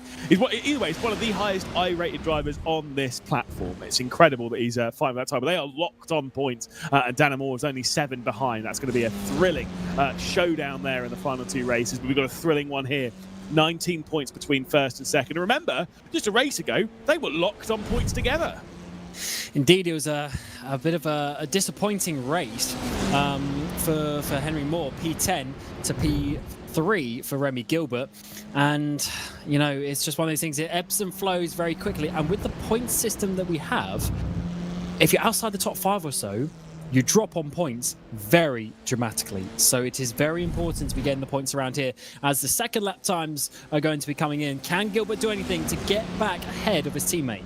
I'm not necessarily sure it's been a full push lap. We'll see if Remy Gilbert has been pushing around this circuit or whether they've been going a little bit calm and casual. It's a 31.2. They've spent 2 laps bringing the tyres back into the window, and now it's full push time for Remy Gilbert to try and steal away the BPS pole position. Not just the single pole for this, but also the BPS pole award as well. Gilbert has all of the work to do as he works his way through the first sector, going through Graham Hill Bend and then into the left-hander at Surtees, where everything gets so tricky on the apex. The rear end constantly wants to step out and just shift up into 4th gear. Looked like a decent and tidy first sector there from Remy Gilbert, and he is a couple of hundredths faster than Henry Moore.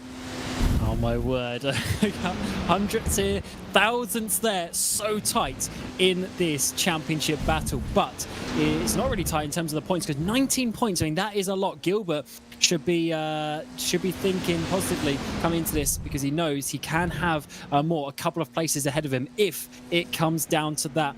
And very interesting, Lewis, that they do 2 cooldown laps, because that puts a lot of pressure on this final lap here to try and get the lap time. That's what they did at Zandvoort, and it worked so well. Henry Moore is going to come up towards the line. I think it'll be before Remy Gilbert, and will set the benchmark time. The sectors, they're split by almost nothing. 21.993 for Henry Moore. I think it's going to be faster, though, from Remy Gilbert. It's a 21.890 for Remy Gilbert to steal away the BPS pole position and the BPS pole award as well. A 4th BPS pole for Remy Gilbert, who has had top 10s. I think it's in the last 20 races in this championship. And that is also 4 pole positions in a row. Just showing you. And previous to that, it was 2 second places in a row. So in the last 6 races, he's been either first or second. That is absolutely ridiculous and shows the consistency as Janae goes up into 3rd place. That is a lot better from him after a slightly difficult season. Just simply breathtaking. The last time, by the way, that Remy Gilbert didn't finish in the top 10, it was the 2nd race at Alton Park last year. That was round 8 of the championship. So it is 22 consecutive races in the top 10. Is that not crazy? Certainly is, considering the closeness of this championship and the carnage that goes on as well. There's always an incident here or there in this championship, so that is just utterly ridiculous, to be honest. And also for Gilbert, I mean, that's a 75% chance this season of him being on the front row. 75% in a field like this. That is ridiculous. Yeah, it's kind of taking the mick, isn't it? It's a bit of a joke, but again, he's been consistent. He has been a different beast this season. I spoke about it in the interview at Zandvoort just a week ago when we caught up with Remy Gilbert after another one of those podiums, where basically saying to him how he's really stepped up in form this round or this season rather, and again to look at that, he's had, what is it, it's 11 podiums this season. He's had 19 podiums in total. 11 of those podiums have come from this season. His podium overall percentage in 45 races is 42.2%. That's crazy. Now Henry's is higher, to give him his credit, but 42.2%, considering he has grown as a driver up until this point, is crazy. And you're saying about the podiums this season, so the first round of the season, he was 6th and 7th. We weren't even thinking about him for the championship. It's all Henry Moore this, Henry Moore that. Since then, every single race, bar one, the reverse grid at Alton Park, which is always a crazy race, every single race apart from that, he's been on the podium. What a streak. Well, we've got 28 cars to get through, and it is a Team Benek front row. Once again, it's Remy Gilbert and Henry Moore first and second. Charles Genet in 3rd position with Danny Moreno, Leo Brown in 5th, and Augustin Torlashi in 6th position. TC Esports looking good to maybe steal away 2nd in the title race. Gergo Bowdy and Jonathan Riley will make it all Scuderia Ferrari HP Esports on row number 4 with Shomi Shintani and Iggy Smith.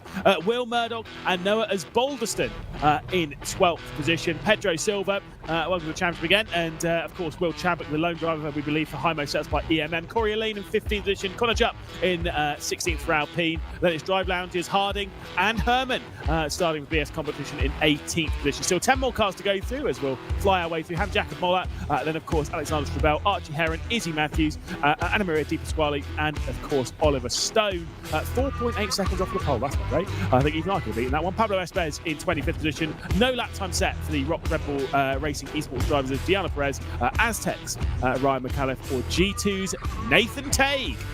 So they'll put themselves into position. I think this is a must-win race for Henry Moore, is it not? For Remy Gilbert, he's got 19 points to play with. Exactly. This is getting close. This is getting close. Because the issue is, even if he comes second, that's 5 points. Because of the gap, that's 5 points, which means 24 points in the final race. This is getting tight. We're ready. 20 minutes onto the clock. The penultimate race of 2025 is about ready to go as we begin racing on championship night. And it is Remy Gilbert who will lead away from pole position. It is Henry Moore trying to find his way through into the race lead in a must-win race for the Team Fenwick driver. What are the instructions behind the scenes from Seb Hawkins to these two? Surely it's just do battle here. They've already secured the team's championship, and Gilbert has secured the race lead through the opening couple of corners. We've already lost a couple of drivers. Ollie Stone, Izzy Matthews having some issues at the back of the field, dropping down up at Druids Bend. It's very single file for the top half of the field, though, as they work away through Surtees. It goes quite a way down before we start getting some side-by-side action with Archie Heron getting Molat there. So top 17 all single file. Yeah, let's see where there is going to be a move, or if the top two are going to try and check away from the field, which is certainly possible between these two. Slipstream, though, it is pretty potent around here, even around here. Of course, you can try and find those moves to this midpoint of the circuit, but it's a little bit tricky. That opening lap going through Hawthorns could be a bit understeery, but for the most part, in the dirty air, this part can feel a bit lethargic in general. They work their way through the penultimate corner, and then the run down towards Clearways, the final turn. It is Gilbert who is going to lead the opening lap of the night, the championship leader, looking to steal away the title. Yeah, this would be quite something. After all the talk of his teammate, coming out with the championship would be quite remarkable indeed. We've got Janae in third place. We've got Leo Brown in fourth position. He's generally up there, to be honest. He's always had some good fights in that Drive Lounge entry, and then in behind any big sends in towards Druids this time around. We've got the TC Esports, by the way, for them. That is a big one in terms of their championship, trying to get up into what would that be? That would be a second place in the championship in the teams, because Chadwick is down in 21st place.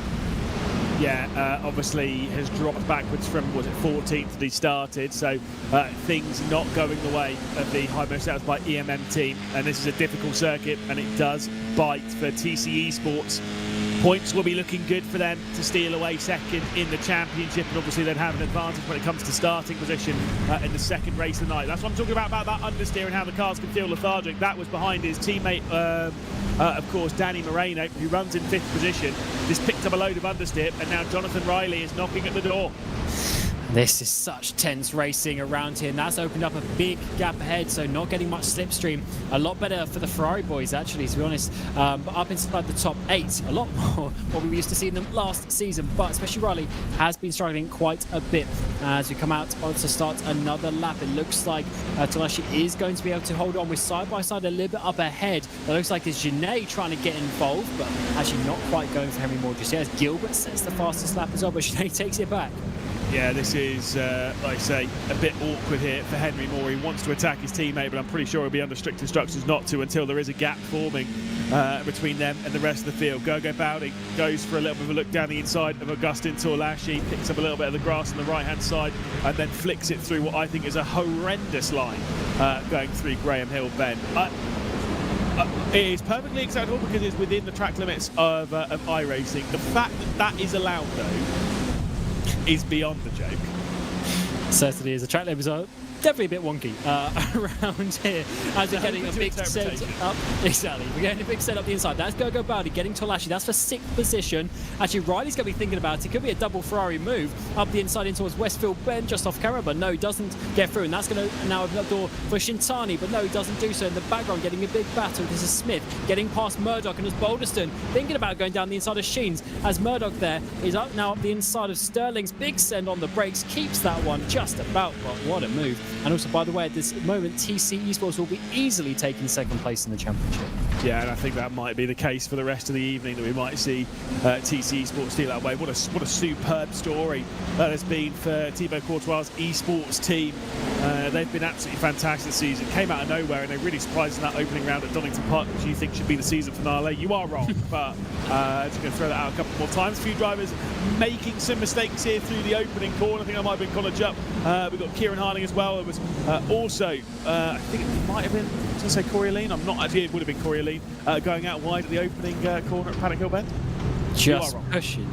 Yeah, no, that was a half joke, but no, it's just a crazy circuit, Lewis. That was my point. Crazy circuit to have there's a total crazy. That's a big set. I think it's Heron getting sent out absolutely wide. So it's actually Moller getting sent out wide. That is Will Chadwick doing his best to come back. P19. These are some important positions because he needs to get back up into the big points if he wants to have any chance of getting his team in 2nd place. It's 1v2 in that regard. He does have the leads though by 20 odd points coming into this, but that's a lot to overcome with just one driver. Don't worry, I will always throw you under the bus where possible, especially when you're trying to go for the 15 out of 10 opinion and you actually settle on a 0 out of 10 opinion. There was a slide off the circuit though for Shoma Shintani, fresh off of his first victory in British Formula 4 Esports. Also some superb drives in FA F4 Esports Global, and unfortunately, I will throw it out there, he did get a disqualification in the opening race of British Formula 4 Esports back in Tampa, but we don't talk about that. He did get the victory in the 2nd race. That's the important bit, as Tolashi will fend off and work his way back through on Gogo Baldi. This is a nice battle. He's opening up a huge gap to Moreno. So it's, what's that, a top 5 breakaway now. We've got these 3 cars in behind with Tolashi, the 2 Ferrari cars of Baldi and Riley. Riley going way out wide there on the exit of Graham Hill. So Tolashi is looking racy. It wasn't the floodgates opening with Baldi getting past. It was just a standard overtake. But this is looking good to hold on to some strong points. Yeah, this is some tense fighting around here, where it's not tense when it comes to fighting, but more tense when it just comes to the tension. It's at the front between Remy Gilbert and Henry Moore. I wonder how that one is going to unfold. Oh, well, there we go. That's how that one's going to unfold. Henry Moore says, I ain't waiting anymore, Chief. See ya. Straight down the inside at Westfield Bend. Side by side takes them through the likes of Sheen and then into the penultimate corner at Sterling. Remy Gilbert, though, trying to fend him off as well. Oh, perfect space being given between the top 2. Henry Moore with the inside line going into clearways. And I'm sure Seb Hawkins' heart rate, team manager of Bennett, has gone through the roof.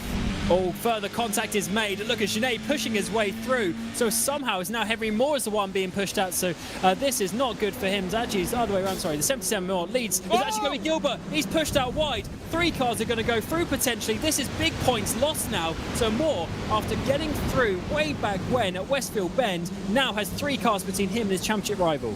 Costly mistake from Giles Genet, but not costly for him.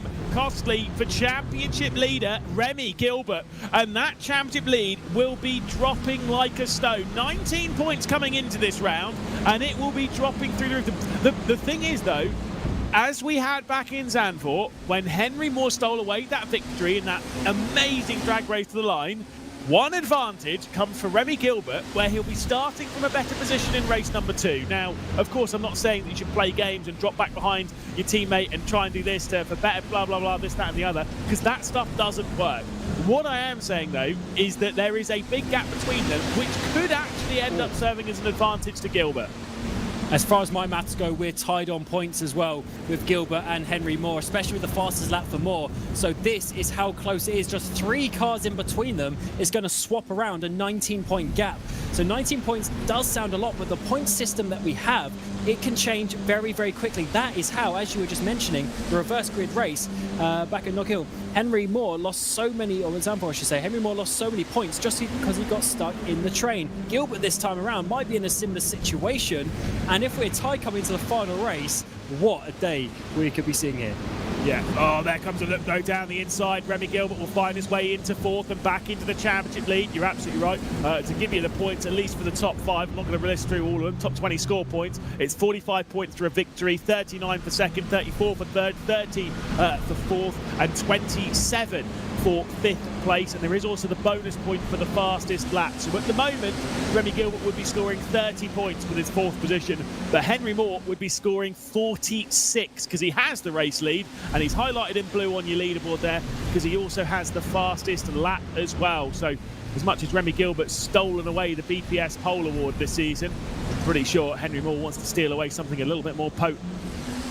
This is so good. What a championship this is. We do love a bit of British F4 Esports here in the autumn, well, almost turning into the winter days, but it's very hot out there on the circuit. Moore he's not going to have an easy victory though. Janae is there. He's looking fast, and to be fair, for what would be one of his best showings here in the season, especially this is not reverse grid race, this is pure pace from the 188, and also he's got Leo Brown behind him. This is looking to be an awesome race. About halfway through this first race, and things are changing very quickly. Leo Brown dives up the inside in towards Paddock Hill Bend. That's a late send, but he's got Janae up into second.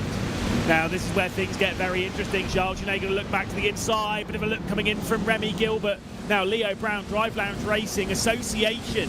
Of course, they're linked between Leo Brown's Drive Lounge Racing and, of course, Team Bennett. You'll see some Drive Lounge logos on the side of the Team Bennett cars. Sister teams between the pair of them. The association shared and, of course, run by Seb Hawkins. I wonder what the call's like here between Leo Brown. How'd you do it? Are you going to get involved in the title? Do you know what? Actually, from what I've seen from Leo over the last couple of years in this championship, I don't even care about that one bit. He's got his own stuff to fight for here. And he certainly fought, I think it was Henry a couple of races ago as well. So, it was actually back in Knock Hill, wasn't he? He was fighting, and that was frustrating Henry in that race. So he's definitely going to do it. And it's one of those things, especially having an association, it's not like he can not overtake Henry, because then that also keeps the position from Remy. So it doesn't work in either direction. That means he's not going to hold up Remy either. So it's one of those situations. He's just going to have to fight and battle for his position. 9 minutes remain, and Moore is starting to pull away by a car length, but that's not much around him. Yeah, that slipstream is being dished out comfortably to the front wing of Leo Brown, who closes and closes and closes. I remember when Leo Brown took his first victory in this championship. It was around the circuit, if memory serves him, when it was Brands Indy, of course, the circuit, but not really the circuit. He's a quality driver. We've seen that time and time again from Leo Brown over the years. I think on that day he did beat, I think it was a 1-2 for Gil, was it? Because was it last year? Who am I? Yeah, it was last year. And I'm pretty sure it was a 1-2 for Gil. I'm pretty sure it was Remy Gilbert in second. How the times have changed between those two teams, as Iggy Smith will drop a position to Noah Balderston, who will work his way through into the top 10. And I tell you what, Chadwick is getting closer and closer. It's still going to be 18 points, the advantage for TC Esports coming to the final race, which is going to be so difficult to overcome for Chadwick. But he's getting some points back, and he's working his way up. He's down about P20 something earlier in this race. P14, that's a lot more like it. It's just, again, with the point system, there's so many points for offer. When you have two drivers out there, the likes of TC Esports in 5th and 6th place, you're just taking a whole bucket load of points. I did just get a message from Seb Hawkins. It's full send between the team. That's exactly what I want to hear. That is exactly what I want to hear. Probably not what Henry Moore wants to hear right now, but I completely agree. Look, you've already got the team's championship settled up. Let's just let the drivers fight. And here is some fighting coming in for Remy Gilbert, trying to get himself back onto the podium. A look for an up and under here on a slightly damaged front wing of Charles Genet, who's defensive going into Druids. This is heating up. Gilbert is in the lead by 3 points as he regained 4th position. He dropped down to 5th, regained 4th. That is enough for him to have a 3-point lead coming in towards the final race of the season, but another position will certainly help. Let's see if he can get Genet. He's slowing him down quite a lot though, so he's letting Leo Brown get away. A bit less slipstream for Genet as he work around the hill. By the way, Genet's only got 1 top 5 all season. I know, and that's incredible. And it was a 5th place. It's not a podium. He's looking for his first podium in the championship, but the pressure for that is only going to be building. He's got Remy Gilbert behind. He's got Danny Moreno. He's got Augustin Torlaschi. Not that far behind is Gergo Bowdy, although the two Ferraris not going side by side. I think it might be a lift there from Jonathan Riley. 7th and 8th, by the way, is a good result for the Scuderia Ferrari HP Esports team, who have been very up and down this season. We have seen a podium from Gergo Bowdy, and it's not been an ideal season for them, of course, after Graham Carroll's title victory last season. There's been some up and downs to them this season, but it feels like it's been more downs than ups. Oh, absolutely. They've struggled. They are 5th place in the standings. They're just ahead of Aston Martin and Aramco as it stands by 5 points, so they are looking a lot better. Let's see how this one works. In towards Druids. Around the outside is going to be for Gilbert. That is opening up the door to Moreno to try and get it down the inside. Obviously, that retakes the outside line, swipe across the nose from Gilbert as he confidently takes that 4th position, but this is very tight. He doesn't want to get taken out like what we saw with Brownlee back in the 1600s. Yeah, as we're having here with Remy Gilbert in 4th position, just a reminder for the championship race at present with Henry Moore in position, taking victory and the fastest lap as well. There would be 3 points between 1st and 2nd heading into one final tussle around West Kingsdown and our fight for the championship. For Remy Gilbert, it would be an important podium if he can steal it away from Charles Genet. It does seem as though Leo Brown has run away, and there is a big gap that has formed.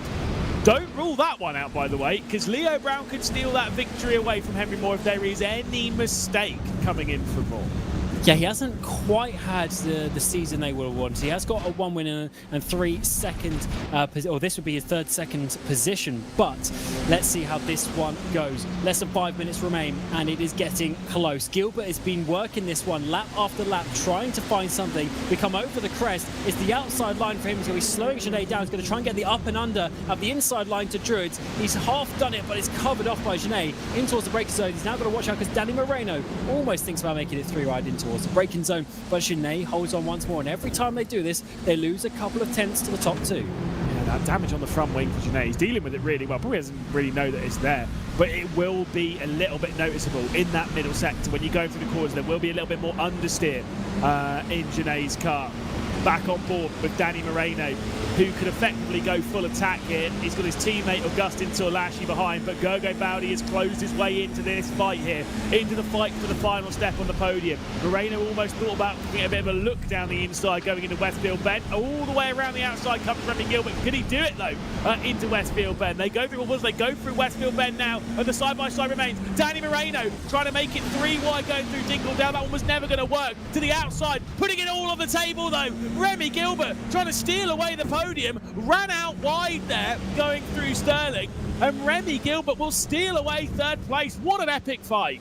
And depending how close we get later, those extra couple of points could be so crucial. And what a risk it was just to get us 4 points that he's gained from that. But what a risk to get those 4 points. And as it stands, it's now 7 points between him and Henry Moore. Let's see how many positions Genet is going to drop back as the 2 TC cars line up to try and get past him. It's going to be Gilbert pulling away from this battle as well. As now it's actually going to be Gergo Bowdy driving up the inside, trying to get Moreno now, who's dropped back by his teammates. So Torlaschi has got through. Now Moreno is defending on the outside of Graham Hill Bend, and Jonathan Riley's going to get involved. 7th consecutive podium potentially up for grabs here for Remy Gilbert, who I think has checked away enough. The side-by-side between the TC Esports duo. Danny Moreno will retake over the lead of that fight, but now Gergo Bowdy will be dragging himself alongside the TC Esports Cup of Augustin Torlaschi. Ferrari on the right-hand side, TC Esports on the left, the slipstream being given there to Torlaschi as Moreno then had to sweep back over to give it to Gergo Bowdy as they work their way through Hawthorns, now into Westfield Bend. The right-hander out wide and into the dirty part of the circuit goes Gergo Bowdy off the road. So easy to do. And look at the positions that have been lost. He's not even in the top 10 anymore. Now with all of the fighting, it's Murdoch, it's Balderston and Iggy Smith who's caught up. And now, as you say, have got past him, and he's way down into 11th place. Now Will Chadwick, who's up into 12th place, a couple of positions behind. It is all changed every single lap here at Brands Hatch, which is definitely the best track to finish a season on. No doubt about that. Yeah, exactly. Now you're getting it. Now you're getting it. I know it wasn't a joke. I know you were deadly serious.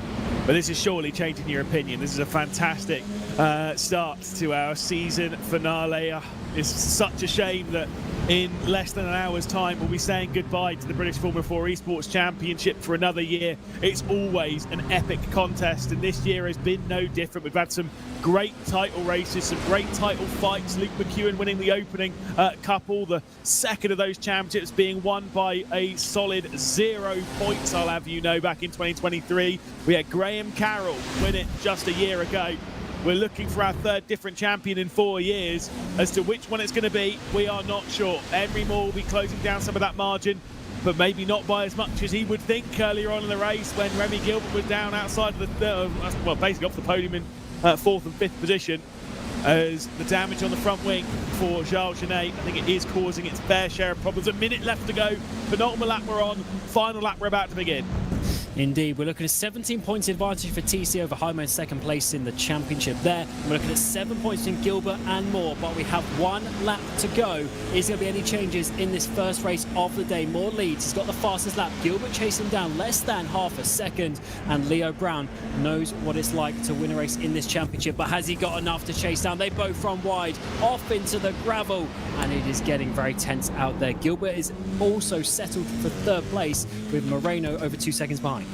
Yeah, indeed. This is, like I say, it's a frantic position to be in. It's a great one, though, for Henry Moore. You can see Leo Brown getting more and more frustrated, as if he's trying to play the part of Henry Moore in a qualifying lap. The amount of frustration we saw out of him this season, he's doing the duty in the race. Henry Moore, by the way, with that victory back in Zandvoort, did go #1 on the all-time winners list. He's got 9 victories now. He's trying to extend it to a 10th. This is quite a remarkable season. The stats that we've been seeing, the records that we've been seeing this season just gets higher. We have just 3-4 corners left. Sinead Tolashi there batting for 5th place, but up towards the front. It is Moore trying to hold on, and it's a crucial win for him. It's not enough to regain the championship lead, but it's taking 12 points away from Gilbert. Yeah, the championship lead will be closing up. Just 7 points heading into one final race here at Brands Hatch. Henry Moore through the final corner to take a 6th victory this season, a 10th one overall. The all-time winners list is being extended once more by Henry Moore as he tries to close down the championship lead. Leo Brown will be in 2nd position behind, and Remy Gilbert will make it 7 consecutive podiums as an incredible drag race to the line there. Noah Balderston trying to make it 3 wide there and sneak his way past Will Murdoch, whilst Jonathan Riley and Augustin Tolashi were doing battle, and Riley was able to steal that away from the TC Esports driver. Incredible scenes. Best race of the season for Jonathan Riley, who is basically last or second to last in the drivers who've done all but one race this season. He's not had a single top 10. In fact, he's not even had a top 15 to his name, and now he gets up in there in 6th place. So that is a much better end to the season for him, and also just in general with Ferrari looking a lot better to try and get 5th place in the constructors. I'm going to say best race of the season. I'm like, mate, you're not giving Zandvoort race 1 enough credit. That race was absolutely epic.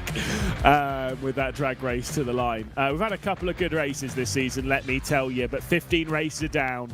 1 is left to go, and it is the reverse grid race.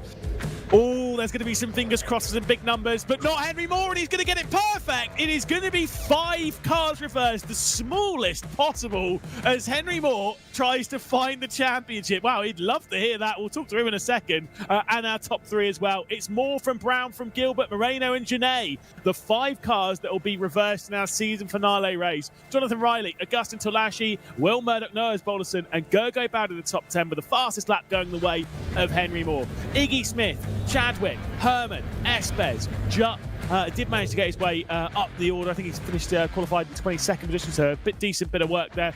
Ollie Stone did drop back and then worked his way back forward to 16th position. Pedro Silva, Shoma Shintani dropped down the order again, 18th position for him. Archie Heron and Nathan Tate to the back of the field up to 20th position. Ryan McAuliffe will finish in 21st with Diana Perez, Izzy Matthews, Di Pasquale, Harding, and then a couple of laps down was Corey Aline. 2 retirements from the race being Hans Jakob Mollat and, of course, Alexandra Strabel. Let's catch up, though, with our top finishers in the race, starting with, and again, they probably are talking, so I'm literally going to drag them in mid-conversation. Prepare your ears. Here comes in Henry Moore, who, of course, in contention for the championship, a 10th victory in British Formula 4 Esports for you. Absolutely incredible. You look pretty happy across the line. Look, that's a great race from you. You did all you could. Yeah, exactly. I think after a pretty scruffy lap in qualifying for I don't even know how many times I've done it this season. I think it was a good recovery. Just made the move when I needed to, and just watched a bit of stuff happen behind, I guess. Just managed the gap to Leo at the end. And yeah, pretty decent race 1, and now it's all to play for in race 2. It's fine. You're saving all your great qualifying laps for the FIA Formula 4 Esports Global Championship that you're also battling for, as well as here in British Formula 4 Esports. Got some good news for you. Reverse grid number. It's 5. It is the smallest number that we have possible. So you'll be starting from 5th position, just a couple behind Remy Gilbert. How do you feel about that and your chance to work your way through into another victory? At the end of the day, look, it's Brands GP, so anything can really happen. It's obviously really narrow, and you got the fast corners, so you don't know what's going to happen. There could be a bit of netcode, dare I say it. But yeah, I guess we'll just have to wait and see. I'll do all I can, but I don't know what the points difference is now. I can tell you that in just a minute. 7 points between yourself and Remy. You are 7 behind. 512 plays 519. One of the other things about this interesting dynamic, obviously you're battling your teammate. Now, obviously, I've had conversation with Sev, obviously you definitely have, that there isn't really any game plan. It's just go out, best driver wins. You've already got the team's championship sewn up. Leo Brown, one of the sister teammates, is also in there as well. What's that like as a dynamic in that group? Because that's got to be quite tough to kind of juggle, because obviously you don't want to make contact with your teammate. No, you never want to make contact with your teammate, especially when we're obviously all such close friends. But yeah, British Championship's on the line now, so obviously there won't be anything outrageous, but I will give it my all now. One final race left for you this season. Best of luck, Henry, and we'll see if we'll catch up with you in the near future. Cheers, guys. We'll definitely hear from him at some point anyway, because obviously we'll have our top 3 in the championship dragged into here, but will it be also with a podium interview as well? Next up, it'll be Leo Brown to drag in here. You were on the rear wing of Henry all the way through that race. You were trying to find your way through. Couldn't quite do it, though, on that last lap. Because see how disappointed you were getting on the camera. You just couldn't quite get that run, but it just proves you're throwing everything at it, right? Yeah, I mean, I really wanted to win that, starting in 5th, I thought I had quite a good start, made some calculated moves, and then, yeah, to be fair to Henry, he was really quick, and I just made one too many mistakes. Once I'd followed for that long as well, the tyre was a little bit sort of hot as well. But yeah, I just made one too many mistakes, so stopped me having a chance of the win there. But yeah, credit to Henry, drove a really good race, and yeah, happy with P2. Yeah, they're all obviously fighting for the championship between the top 2. You, though, are fighting for a potential of 3rd position, which I think you can steal away from Matt Caruana with a victory, because obviously he's not raced this evening. You're in a tight fight with Danny Moreno as well. Is that your focus this evening, or is it literally just whatever I can get, whatever we can get as a team in Drive Lounge and such? Yeah, I didn't really come into the championship wanting to sort of battle for a 3rd position, so... yeah, as much as I'm wary of Remy and Henry in the championship, I'm here for myself at the end of the day, without hopefully ruining anything of their hopes, So yeah, I'm here to win myself, and hopefully elevate Drive Lounge as much as I can. And yeah, obviously myself in the championship in regards to Matt and Danny, but I think that the championship picture slipped away quite a few rounds ago, unfortunately. So yeah, that's my take on it. Well, I can see that you're loading into the track. We'll not take up any more of your time. Get yourself ready for the season finale, where you'll be starting from 4th position. Best of luck. Perfect. Cheers, guys. There we go. And also, definitely not wanting to steal away too much time, we're going to drag in Remy for a quick interview here, because obviously I know you want to get straight back out onto the circuit and get yourself ready. A 7th consecutive podium, yet another one this season. You just keep adding them up. You've got the championship lead by 7 points. What is going through your mind in this final race of the season? I think just got to try and stay ahead of Henry, I guess. I'm not sure. Can you tell me what the reverse grid is? Or it's 5, so you'll be starting from 3rd place. Okay. Yeah. I mean, I got hit out the last corner, and then hit again at T1, which kind of ruined the race for me. I got wing damage, and then it was quite difficult to make my way back through. But I was quite lucky to actually even finish third, to be honest. Which, yeah, it's not too bad though. But yeah, we'll just have to give it our all for this last race, and yeah, just see what we can do. Obviously, this is a big championship to be taking part here in the British Formula 4 Esports Championship. A lot of our viewers here I'm going to be realistic here, never going to be able to compete for a championship like this. What has it been like the week, the build up to this? What has it been like from your perspective as a proper championship protagonist, someone trying to fight to steal this title away? Well, I'll go into I wasn't really trying to think about the championship too much. I was sort of just thinking, just try and make sure my pace is good for brands, and you know, if my pace is good, I should be able to do good results. I think my quality had a pretty good quality lap, which helped, but yeah, I mean, for the second race, I mean, just got to try and get to the front and hold it there, really. Well, we're going to let you have a little bit of a moment of reflection before our season finale. Remy, best of luck, and we'll catch up with you soon. Thank you very much. There we go. Cameron, Roger, those are some intense interviews, and I'm feeling nervous for them. This is going to be a cracking season finale. You've run some points, though. Give me the lowdown. What's actually going on here? So the situation is Henry Moore with a win and fastest lap, with Gilbert in second place, equal points. Yeah. Now, obviously, Henry Moore's starting behind Remy by 4 places, so quite a bit. So the issue for Henry is, even if he finishes ahead of Remy, he really needs some cars in there, because it's got to be the win plus the fastest lap. Him getting the fastest lap while doing those overtakes from 5th position might be quite difficult. So, yeah, it's going to be pretty touch and go. He really needs to get ahead of Gilbert and then have a couple of drivers getting in the mix, but it is tight. The win, fastest lap, second place, being equal points. I mean, that's really as close as you want it coming into the final race. I'm not going to lie.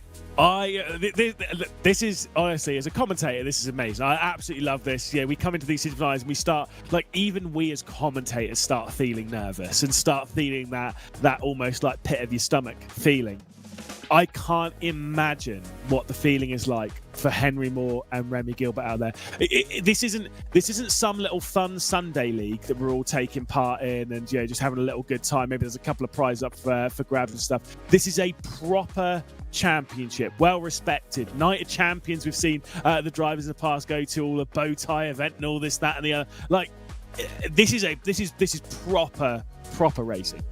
Absolutely, and the fact that it's 2 teammates as well, I love that, because as you say, the team manager Seb is going to be biting every nail on his body watching this race, because he knows one of his drivers is going to win, but he doesn't want there to be a crash. He wants there to be, all the nice pictures at the end of it. And he wants to have 2 friends at the end of it to go for the next championship. They don't want to have a falling out here fighting over this one. So he's got a lot on the line, despite the team's championship being wrapped up. I don't think there's going to be... I agree with what Henry was saying in his interview. I think we're going to see them get a little bit sendy on each other, but I don't think it's going to be anything over the line. The only thing that I can guarantee you, though, is one driver is going to leave this round very happy, and the other driver is going to leave this round very disappointed. As to which one it's going to be, I don't know. But of course, we've got 20 minutes to decide it. Of course, there's other things to fight for. There's loads of other drivers that are fighting to get there and here and in whatever in the championship. Charles Genet looking for his first podium and all of that, was involved in that fight and really put on a good display. There's a lot going on. The battle for second in the team's championship as well. None of this is necessarily settled. We've got so much up in the air. The Drivers' Championship is just the tip of the iceberg here. It certainly is. I can't wait to see these battles, because if you have a look at the exact points, in the end, Will Chadwick did such a good job, and it's just 14 points between him and TC Sport. Yes, he's on the back foot, but he's probably going to score more than 14 points in this race. So if there's any issues to the TC Sports, there's half an opportunity he can still sneak second place. And it's getting very close with Ferrari and Aston Martin for 5th place. There's only 11 points there as well, with 2 of the big, F1 teams coming into this. So it is tight out there, and all the drivers are fighting hard. Yeah, obviously with Jaime Sales by EMM, Matt Caruana absent this round. He's over in the US. I think it was the Skip Barber he's over there with. honestly, big, obviously, congrats, best of luck to Caruana. Disappointing that he's not here this round, but totally understandable qualifying for that and going through there. He's a busy man in the sim racing world. Obviously, last year he missed around because he was going over to the FIA Motorsport Games as well. He's clearly a well sought after character, isn't he? Oh, he certainly is, and to be honest, I think he's going to have a very good career at his side. And to be honest, he might even get third place in the championship because I'm trying to do the quick maths on it. I think he's actually good for third place in the championship with there being, well, basically because there's 41 points between him and Danny Moreno coming into this. So Danny basically needs to win the race or that's it. So Caruana getting third place despite missing two races, one round, two races. I think he should be pretty happy with that. I've got a couple of questions here. Let's just go. I didn't want to talk too much stats to Remy because obviously, I'm sure he's trying to get his eyes focused on the race. I think he wants all the stats flying around. He is now joint number one on the all-time when it comes to most races list. I was going to say all-time winners, but obviously no. He's done 46 races. This will be his 47th, so he'll be going to the top of that. The most experienced driver on the grid. Would you, Cameron Roger, like to take a guess how many races he's retired in the British F4 Esports Championship? Because it's not many. How many seasons done? Like 4 seasons? He's done all three? 4. Oh, sorry, he's done 3 seasons. He's done the last. He's done 2023, 4, and 5, and the entirety of each. How many retirements in all that time? 2. Cracking guess. Spot on. 47 races he'll be going into in this race, and in the 46 races that he's done before this, he has retired from just 1 race. That is absolutely insane. That is, I mean, that just shows you the consistency, which is why he's there. Because at the end of the day, we might finish. There's a chance that we might finish this season with Henry on 7 wins and Gilbert on 2, and Gilbert still winning the championship. That would be quite remarkable. Right, deep breath here because we've got to get through all these. Giles Genet will start from the reverse grid pole with Danny Moreno, Remy Gilbert, our championship leader from 3rd, Leo Brown in 4th position, Henry Moore trying to steal away the title in 5th position with Jonathan Riley in 6th. Then it's Torlashi, Murdoch, Esbalderston, Baldy, Smith and Chadwick trying to get 2nd in the teams championship. Lucas Herman in 13th position with Pablo Espez for Williams Sim Racing, Connor Jupp, Ollie Stone, Pedro Silva and Shoma Shintani after a disappointing race down in 18th position. Archie Heron with Nathan Tague up the order in 20th with McAuliffe, Perez, Matthews, Di Pasquale, and the final few rows of the grid being Harding, Elaine, Molat and Strabel. We have 28 cars in position. We have got a race ahead of us. 20 minutes will be put onto the timer and we have a title to decide. Just 7 points separates our top 2 in the title race, Remy Gilbert ahead of Henry Moore, and it will be decided in 20 minutes time. We go into battle here at Brands Hatch Grand Prix, and it is Giles Genet from the final reverse grid pole of the season leading us down into turn 1. Danny Moreno with a look down the inside for TC Esports, and no switches inside that top 5. Everyone goes calmly into the second corner at Druids, with Remy Gilbert getting a bit aggressive, trying to look to the outside of Danny Moreno, but unable to find his way through. There is a slide and a bit of a spin coming in for Gergo Bowley for the Scuderia Ferrari HP Esports team, but it is Giles Genet leading. There's actually Jonathan Riley dropping down. He's gone to the back of the pack as well. That's big for Aston Martin and Ferrari in their championship battle. We work our way through Surtees with side-by-side a couple of times of wiggles going around. Everyone in the top 5 or 6 is pretty clean now. And remember, Moreno and Tolashi, that is important for them, getting 2nd for TC Esports as well. A lot of numbers out there on the track, but Genet leads at the front. Yeah, this is crazy, and again, the heart rate's rising for this driver here. For Henry Moore as well behind, and for Seb Hawkins, team manager. I'm sure we'll be catching up with him as well a little bit later on this evening as they fire their way through Sterling's. A little bit wide there was Remy Gilbert. That's not too bad. Got to remember there's a lot of dirty air being picked off by these cars. Leo Brown under a lot of pressure by Henry Moore as a second separates the top 5, heading down into clearways to complete the first lap of the final race. Giles Genet leads from Moreno, leads from Gilbert, from Moore, from Brown and then Moore. Bit of a mistake from Moreno, who went out a little bit wide at clearways. Could potentially open up an opportunity here for Remy Gilbert to sneak one up the inside, going down to the paddock hill. Aggressive for the championship leader, who might just sneak his way through. And as long as he's ahead of Henry Moore, this is important, so he doesn't need to necessarily take this risk, but he's doing so. He's got up in second place. Leo Brown is trying to follow his way through. He's now going to the outside, down in towards Graham Hill Bend, and he's just going to think about it. That's going to open the door actually to Henry Moore. Almost contact between the pair as we work our way down towards Surtees. Moore covers that one off. Oh, huge crash. 3 cars involved on the exit of Druids. We'll have to find that one out in a minute. Mollett is involved in that one as Henry Moore gets the run onto the back straight. Yeah, I think it might have been Ollie Stone, Herman and Tague involved in that. Izzy Matthews also out of the race. Hans Jakob Siversen Mollett also out of the race. Here comes Henry Moore, and it's going to be an important move. Looks down the inside of Leo Brown, who's trying to hold himself around the outside of Hawthorns. Back into the slipstream, though, of Danny Moreno. And things are starting to look a little darker for Henry Moore in the title race. A big gap appearing between Danny Moreno and Remy Gilbert. Could Henry Moore find his way through before it's already basically done? And the issue is he can't let the gaps get big. Every failed move is a bit of a problem. We saw this a couple of races ago, which is how he lost all of the points in the reverse grid race at Zandvoort, and he's going to get stuck. Fortunately, there's only a couple of drivers. Brown goes wide, though. Surely this has got to be an open door for Moore. He's going to have to do a send like we saw Gilbert do. Just one lap ago. Unfortunately, he's on the outside, the opposite of where Gilbert was. He's going to try and get the up and under, get the run up towards Druids. This could be important for his championship. But every time they go through Paddock Hill, it's actually quite easy to defend into Druids, and he can't get too aggressive as Gergo Bowdy. I want to correct myself. I didn't say it was Gergo Bowdy in the open lap. It was actually Jonathan Riley, who's actually had a solid round this evening. But Gergo Bowdy is the one trying to go for the move here in the Scuderia Ferrari HD Esports team on Noah's Boulderstone, who's had a cracking start to this race at the 7th position. But for Henry Moore, like you say, he needs to find a way past on Leo Brown. The problem is those gaps are growing. For Remy Gilbert, he's 7/10 clear of Danny Moreno. Now, for Henry Moore, to get through on Leo Brown is difficult. To then close his way up to Danny Moreno and find his way through is difficult. To find his way up to his teammate, Remy Gilbert, and through, and on Janae as well, and get the fastest lap in 16 minutes and 15 seconds, that sounds almost impossible, but not completely. So let's say Janae still wins the race, Moore overtakes Gilbert, they come second and third, he'd still lose by 2 points.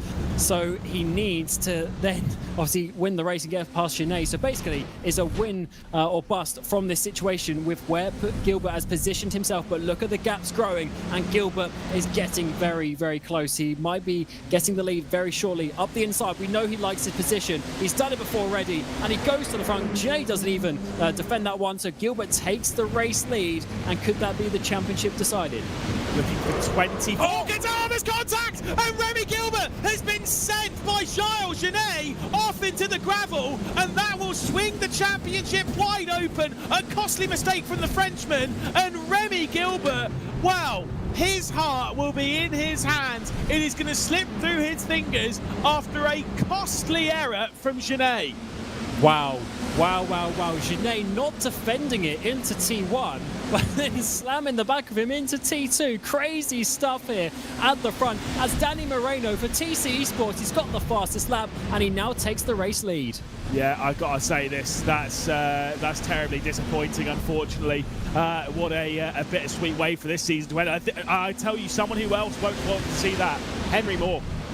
Sure, he wants to win the World Championship, the British F4 Esports Championship here. That's not how you want to win it, though. Let's see if maybe there was connection or something in there. We'll give Giles Janae something in there. No, he just completely misses his breaking point. Straight into the rear end of Remy Gilbert. A slam dunk penalty, which means that Janae definitely ain't winning this race. I tell you what, though, because Janae was so kind in T1, Gilbert didn't think to defend at all. I reckon if he actually defended, this wouldn't have happened. He thought, oh, he's never coming down the inside of me. So they were being too nice to each other. If they were being more aggressive, they would have actually been okay. That is a very interesting, awkward situation. But as you say, Janae definitely not going to be winning this race, whatever happens with that one. So Moore still sits in 4th place. As we stand, there is 14 points now the way of Henry Moore. It is not over, though. That could easily happen to Henry Moore. He could easily make a mistake, and Gilbert could come back up. He's only 4 seconds behind. Yeah, Remy in what I'm sure will be a lightly damaged car. I actually don't think there'll be too much on that, because it was a relatively tight, light tap. He can still work his way into the top 10 and make it 24 consecutive top 10 finishes, which would be very impressive. And like you say, you just don't know what happened. But look at what's happened since that has occurred.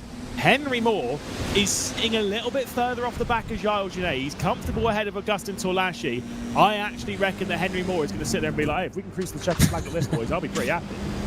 I mean, it makes his day easier, but the more that he backs off, the more Torlashi is going to get close, and the more pressure is going to be on him. Because sometimes in these races, you actually have to be aggressive, just like what I was saying with Gilbert and Genet. You actually have to be aggressive to get yourself out of these awkward situations. Up towards the front, though, Moreno defending for the lead. He gained it a lap ago, and he might lose it one lap after, as Leo Brown is coming for another race victory this season. Big defense to the inside there, as we get a concertina effect, but no contact this time.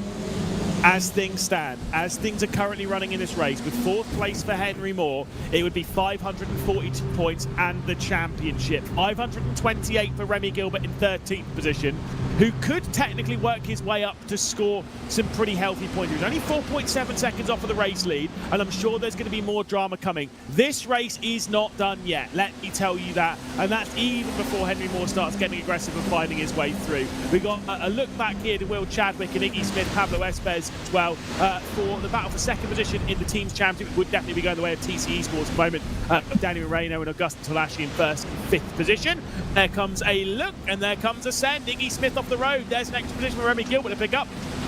Oh my word, this race does not stop with the action out there on the circuit.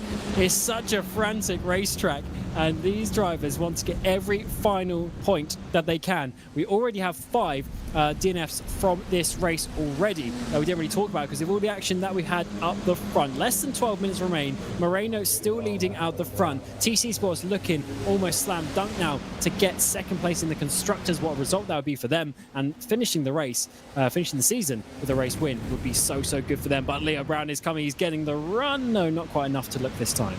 12 points now separates 1st and 2nd in the Drivers' Championship. And look, I've not seen Remy Gilbert's car driving around.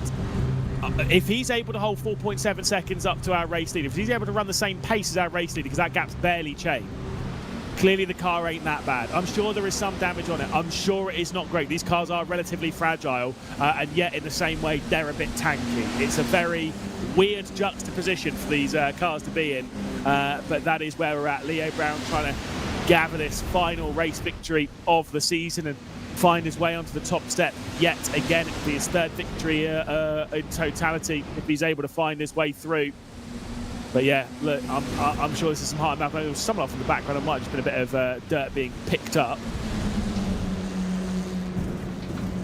Well, this race certainly just keeps on giving. We're almost halfway through. Moreno leads from Brown still. No big moves being made in the background. Genet and Moore staying single file for now. As you say, I think Moore is just taking these points, doesn't want to get involved in this battle, in unnecessary battle, I should say. Genet is slowing down though, Moore pushing him into turn 1, but it's Leo Brown who goes and takes the race lead. Moreno couldn't hold on to it for more than 2 laps. Now, big defense to the inside from Leo Brown, and he's going to be trying to get his 2nd race victory of the season. Number 33 hits the front.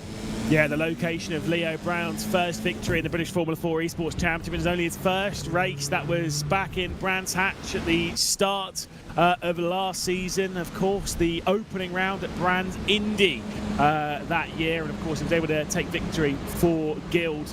Now he finds his way back to the front. It's been 2 relatively successful season for Leo Brown. Of course, I know he was looking to fight for the championship this season. He's shown pace of it, but not quite the consistency. It still eludes him a little bit, but he is working on that, and he is getting better as Pablo Espez, fastest lap of the race at the moment, trying to find his way back through on Will Chadwick. 5.1 seconds off of Remy Gilbert. I think now he's dropped out of the slipstream of Connor Jupp.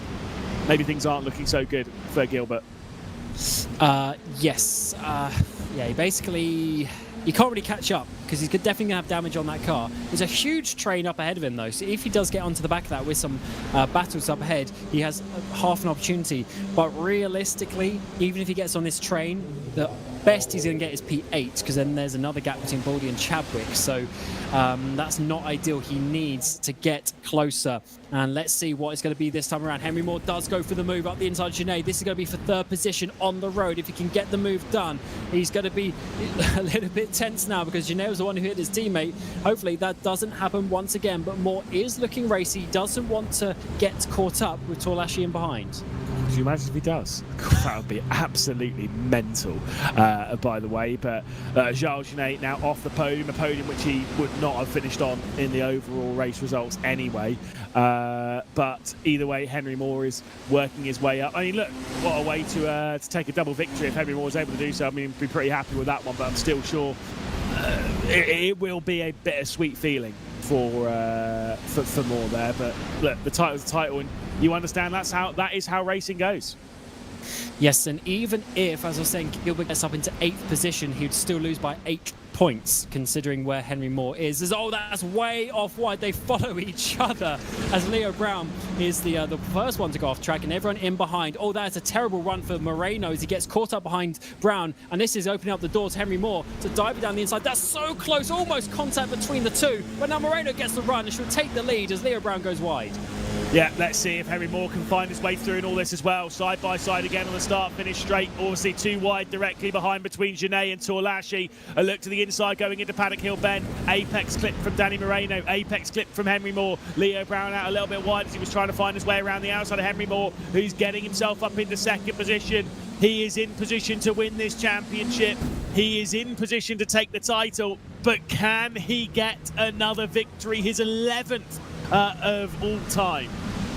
This is absolutely incredible. Just by the way, Gilbert is in the same frame at the back of shot when we get the wider angles. So this is not done if we have some issues for these cars up ahead. There's a big battle to go with less than 7 minutes remaining in the season. But Henry Moore is looking good for a potential race victory as he chases down Dan Moreno, who himself is going for a 2nd race victory of the season after winning back at Thruxton, the 3rd race of the season. So this is, it means a lot to all of these drivers out there for various different reasons, and also TC Sports, 2 cars inside the top 4 as they try to absolutely slam dunk that 2nd place. Henry Moore's fan base has clearly climbed out of the gutter works. Brendan Lee also keep an eye. I know those two used to race quite a lot in Formula Fords. Alex O'Grady as well, someone who's been racing in GB4, also does race in the FIA Formula 4 Esports Global Championship as well, alongside Henry Moore. He's trying to seal that title as well. Got to be a cracking couple of weeks before Christmas if he's able to do that as well. Could you imagine that? That would be quite the present for Henry Moore if he's able to seal both titles. Certainly, and not just 2 random titles as well. Yeah. That is certainly going to be an important step in his career as he works his way forward in life. That would be quite something, and also to do it at the same time, not to do 2 like in 1 year, let's say, but overlapping championships. There's a lot of practice, a lot of pressure on yourself, and a lot of setup work behind the scenes. But he and his team, Bennett, are looking very, very good. But he, to be honest, is in a very good position to take this with 5 minutes to go. He has a lot of cars behind him chasing him down, but they're not putting that much pressure on him the last couple of laps. And it is good that Leo Brown is the car behind because, he's probably going to be the nicest of all of the cars as they're pushing wide. Yeah, they were going a little bit wide there through Westfield Bend. Lewis Werrell also apparently a fan. Apparently a load of these sim racers, they're pretty big fans of Henry Moore. I remember when Lewis Werrell obviously did the UK Formula 4 1600s last year as well. He's a cracking driver in that. Obviously we see him out and about in the world of sim racing and motorsport as well. So there's clearly a few drivers keeping an eye on this battle for the championship and the race lead as well, as Henry Moore tries to find his way through on Danny Moreno. I think that was more just getting out of the slipstream to not go for a move into T1. Absolutely, they're trying not to sort of get caught up with each other, but look at the train of cars that is forming.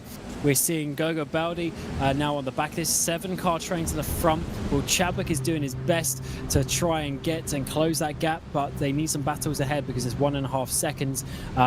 Actually, Remy Gilbert is on the back of that 2nd train now. He's less than a second behind jump, so he is getting the slipstream. But back to the front, Henry Moore wants to get a double victory to end the season. This is such a good opportunity with only the 5-car reverse grid, but let's see if he can do it. We're 4 minutes away from crowning our champion. At the moment, it is Henry Moore. He is in position to do so. Again, it might not have been the way that he wanted to do it, but at least stealing victory away will make that bittersweet feeling just that bit more sweet. It's been an epic drive and an epic season from Henry Moore. For Team Bennett, the title went their way a fair while ago, as has been the domination of the top 2 in the championship race. Both teammates for Team Bennett and an excellent team that has been pieced together by Seb Hawkins. He's been a great team manager for this duo, for also including the Drive Lounge bunch as well. And this would be the cherry on top of the cake. 3 laps away from the final checker flag in the British Formula 4 Esports Championship. And that slipstream's being picked up. Danny Moreno in position for victory. But I get the feeling it's not going to be an easy 3 laps around Brands Hatch. Look how many cars there are in these shots. It's such a close battle out there on the track. This is not a couple, 3-4 drivers pulling away at the front consistently. There's so many different teams, there's so many different drivers, and what a close battle we're having to round out this season. There's battles up ahead of Gilbert as well with Jupp and Murdoch. That is going to bring Gilbert back into play, but for the race lead, Moreno holds on once more. Moore gets close. He's almost on the back gearbox there of Moreno, but he's not going for the move just yet.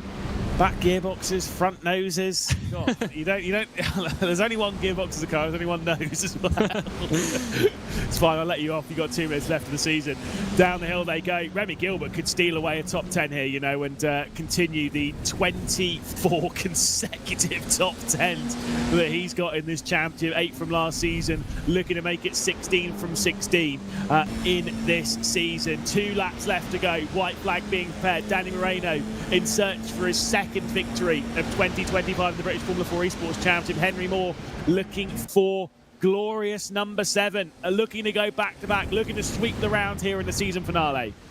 And it's a big defence there from Moreno. He does not want a late send. 2 of the 7s, he's cast 77 as well, so that would be quite something, but he's got to find his way through Moreno, who's been looking so strong. I mean, this season in general himself, he's had 12 top 10 finishes, 4 on the podium, 1 included a race victory. He's had a solid season, but he's got a lap and a half to hold on. Henry Moore, he's actually slightly getting out of the slipstream there, almost trying to not get too close. And he's so lucky that it's Leo Brown, the car in behind. If it was Torlashi, he'd be under such extra pressure, but this is a perfect opportunity to try and slide his way through. Gilbert is getting involved. He's already got 1 position for P11. He could be able to get P10. Yeah, I'm willing him on. I want to see that top 10. I want to see that streak continue. We'll see if Remy Gilbert is able to do so.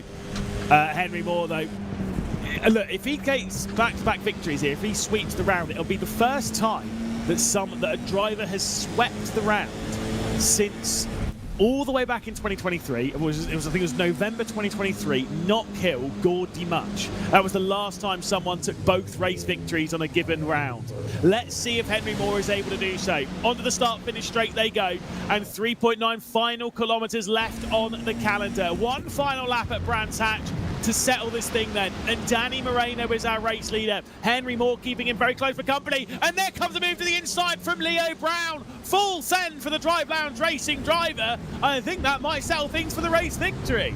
Yes, I was going to say Henry Moore didn't do anything to go up the inside of Moreno. I was just thinking in my head, that's going to open up the doors to Brown, and it certainly was. But as you say, all that's done is let Moreno get away up ahead. Neither of these guys require a race victory, but of course, they want to do that. But now Torlashi is getting close to Leo Brown as well. We work our way up towards Hawthorne, and Moreno leads by 0.4 of a second. Remy Gilbert, by the way, is in 10th position. He's found his way past Connor Jupp and is able to get inside the top 10, able to try and continue this streak. As much as it'll be disappointing, that is some achievement considering what happened. Few corners left to go. Danny Moreno is looking like he's going to take victory here, and it looking like it's going to give him 3rd in the championship as well. A great drive from Danny Moreno to take his 2nd victory of 2025. We do have to take a moment to see Henry Moore through the final corner. Our 2025 British Formula 4 Esports champion will be Henry Moore for Team Bennett. An epic drive for him this season, the driver that leads in so many records. Will lead one more as well. He becomes our 3rd different champion in 4 years. A superb performance after a 19-point deficit. He has a 17-point lead. Absolutely incredible.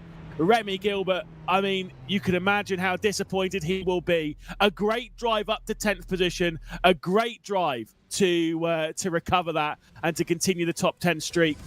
But bitter disappointment after contact between himself and Charles Genet. What a battle this season has been between Moore and Gilbert. And Henry Moore, with 6 victories, will take the championship. But as you say, such disappointment for Remy Gilbert. Good thing, though, he kept his top 10 streak going. But unfortunately, it didn't end the way. And Danny Moreno, by the way, with taking victory, also sneaks 3rd place in the championship by 4 points ahead of Matt Caruana. So it was actually an important one, because if he finished 2nd, he would have been 4th in the championship. Indeed. Well, let's take a look at provisional results then of our final race of 2025. Danny Moreno with moving up to 3rd in the championship with that victory as well. Superb performance, 3/10 clear of Henry Moore, our champion of 2025. Leo Brown in 3rd position, Augustin Tolashi, Gilles Genet, who is in 5th position. Doubt he'll stay there though after contact between himself and Remy Gilbert. It'll be Noah Balderson, Gogo Baldi, Pablo Espes, Will Murdoch, and Remy Gilbert, the top 10. We'll catch up with a few of these drivers in due course, of course. Connor Jupp then in 11th position. Will Chadwick in 12th. Disappointing day for Jaime Setups by EMM. Still some solid drives coming in from Will Chadwick, but still not enough to get them 2nd in the team's championship. Shomi Shintani in 13th, with Iggy Smith, Diana Perez, Alexander Strabel, Corioline, Anna Maria Di Pasquale, Archie Heron, and of course Jonathan Riley, who was sent off on the opening lap of the race. Still solid to get to the checker flag. And a lot of retirements though. Ryan McAuliffe for the Aztec Racing team, Pedro Silva, Kieran Harding, Ollie Stone, Nathan Tague, Hans Jakob Siversen Mollap, Lucas Herman, and Izzy Matthews. All retirements from the season finale. Well, with all that done, we're awaiting Danny Moreno to join. But I think whilst we wait for Danny Moreno to... Actually, you know what? He's just joined. I was going to drag in Henry Moore, but I am going to start, as we should, with Danny Moreno. Excellent drive. Superb victory, Danny. What a season it has been for you as a driver and for the team in general. You, as a driver, you finished now in 3rd position in the Drivers' Championship. As a team, 2nd as well. 676 points to the team. Almost 100 clear of Jaime Setups by EMM. This is a great success of a season, isn't it? Yeah, it's a massive success. Obviously, coming into this round, I wasn't really expecting to get that many points to fight Matt, that unfortunately he couldn't be here. But yeah, got a good result in race 1, managed to get the win in race 2, and somehow ended up P3 in the championship. So really happy for that. I'm just looking. Sorry, I'm just looking at the stream. I'm a little bit sweaty. Yeah, no, I can imagine. It's been a tough race. You had Henry Moore all over the rear end in that race. I mean, let's roll the brain back to the start of the season. I remember that opening round at Donington Park, and we were like, "Wow, TC Esports, they're here to really fight with this." And you've kept that up all season. Both you and Augustin also finishes 7th in the championship. It's been a really good season for you, not just you as a driver, but you as a team. It's been very successful. How does it feel, and what's that been like behind the scenes? Yeah, it feels amazing. Honestly, I don't think I could get any better team or any better teammates than what we have in this team. I think the key to this success has been that we've always worked really closely together as a group, as friends, and Agustin and I have been practicing for every race for like 3 days, 4 days. So obviously that helps a lot to find the pace. Obviously, we're lacking a little bit of pace overall with Henry, Remy, Leo Brown. I think those are the fastest guys. But yeah, when it's a race, when you get that many races, obviously you gotta use your head as well. And I think we have a solid racecraft. Maybe we lack a little bit in qualifying, but in the races, I think we do pretty well. So yeah, really happy for it. And TC Esports, of course, a pretty new organisation, generally speaking, in the world of sim racing. Obviously, there's been some big steps taken over what feels like for the entirety of 2025, whether it's in this competition, elsewhere in the world of sim racing. What's that been like to see from inside the organisation, to see the team grow and prosper, not just here, but basically everywhere? Yeah, I think it's been interesting because at the beginning, obviously, I come from F1 Esports. So this was kind of a, let's say, a risky project. I'm not sure if risk is the word, but obviously the team at the beginning, we barely knew if we had drivers. We had to sign drivers. We had to start working together as a team. And now it's going crazy. Like, we are all over the place. in real life as well. So I think it's great for the team, and I just think it's gonna keep growing. So it's so good to be a part of this team. Well, Danny, best of luck in future. Hopefully we'll see you back in 2026 because it's been an epic 2025. Thank you so much. Third in the championship and a race victory as well in the season finale. Thank you very much. There we go. Danny Moreno. Now we'll be joined by the big man himself. It is champion of British Formula 4 Esports. It is Henry Moore.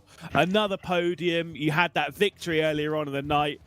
Obviously, there was some big drama there for Remy, but you still did the work. You still got yourself onto the podium. Still a solid evening, and what an epic way to end this night. What's the thought process like for you at the moment?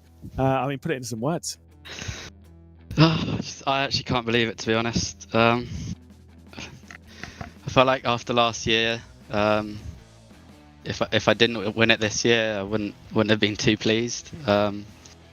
Obviously, it's a massive shame what happened to Remy. It's really bad, but I can't believe it's finally happened. It's obviously a tough championship to win. I mean, last season it was difficult against Graham and a tough one to swallow.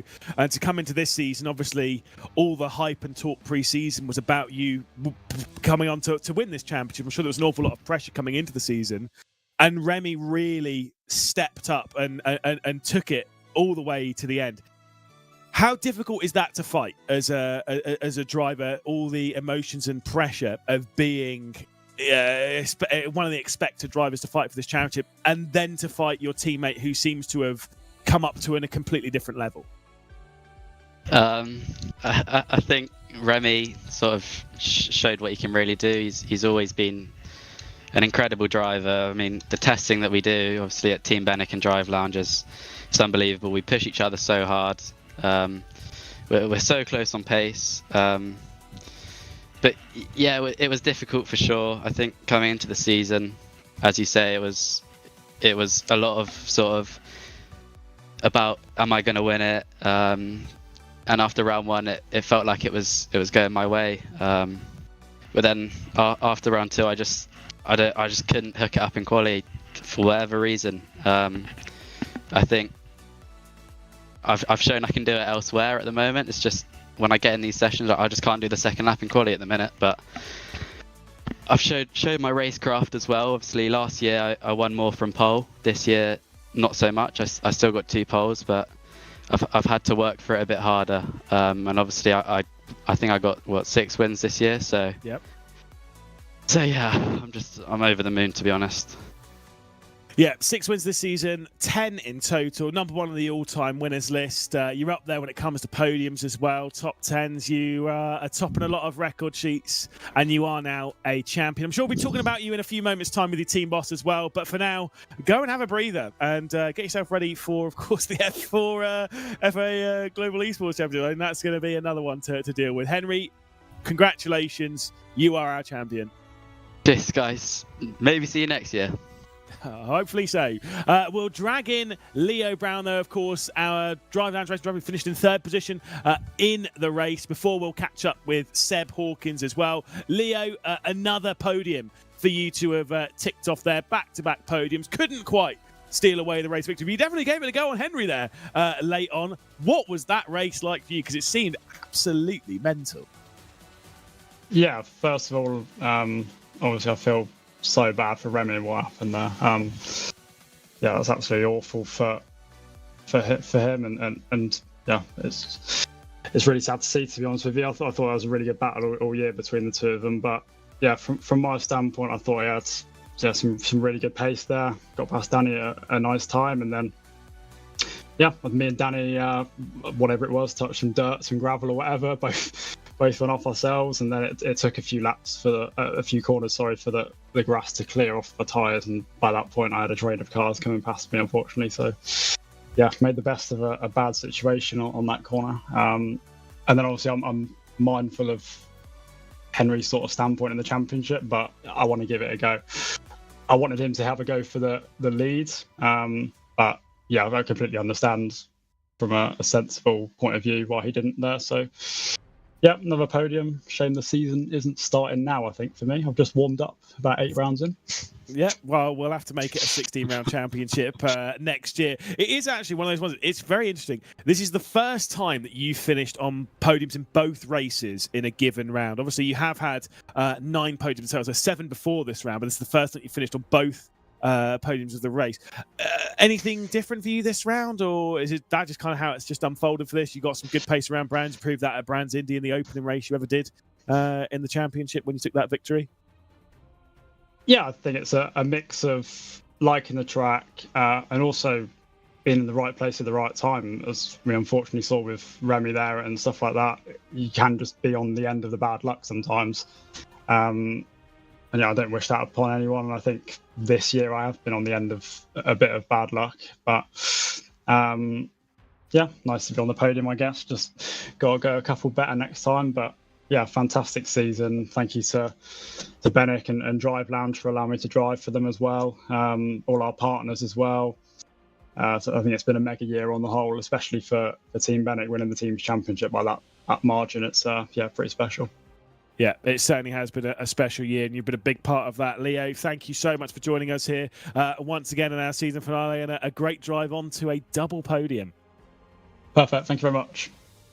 Now, one final person to talk to here. We aren't going to get Remy Gilbert, and I completely understand. If I were him, I would not be around. I wouldn't want to talk, so I am not going to pressure that at all. But we are going to speak to Team Benick team manager, Seb Hawkins, who joins us after an incredible season. Of course, a bittersweet finale there for Remy. Still did a great drive to make it 24 consecutive top 10, by the way, which is mental. Henry Moore winning the Drivers' Championship for you.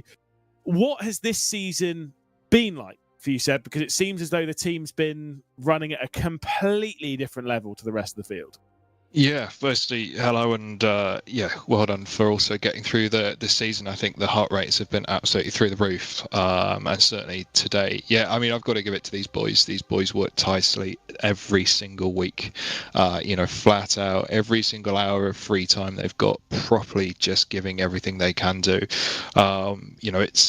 It's a difficult world, this sim racing, that we love and enjoy, and definitely when we're looking at a tenth of a second between P1 and P2, it's not something that they're just sort of like I would do accidentally find the lap time. It's calculated, it's mentality, it's ensuring that they execute everything they've been doing in testing, whether it's wet, whether it's dry, you name it. And across them all, they've done a fantastic job. And I think going into this round with the team championship wrapped up, it was just the perfect scenario for us. Let the boys battle it out for the championship, and I think on both Henry and Remy's side of things, they both deserved that championship, and if we could give it to them both, I would love to, because they've shown over the last few years. Certainly, Remy's been in rosters of mine for a long time, and was a talent that we picked up and brought him to F4, and he did a fantastic job. Henry came through the ranks and has been an absolute hero, and so close last year to it. So both of them fantastic. I mean, such a shame to see Remy completely wiped out in that first,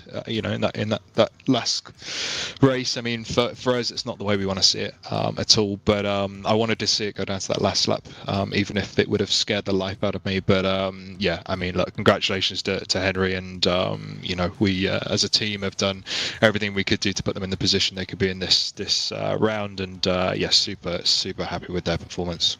Yeah, I'm sure fingernails not looking so great on your side after what's been an epic year. But let's obviously, before I let you go, let's talk about the team in general. Obviously, Team Benick, new to the World Sim Racing. Obviously, you built Guild basically from the ground up here in sim racing, and now it's changed to basically be a different team in Team Benick and Drive Lounge.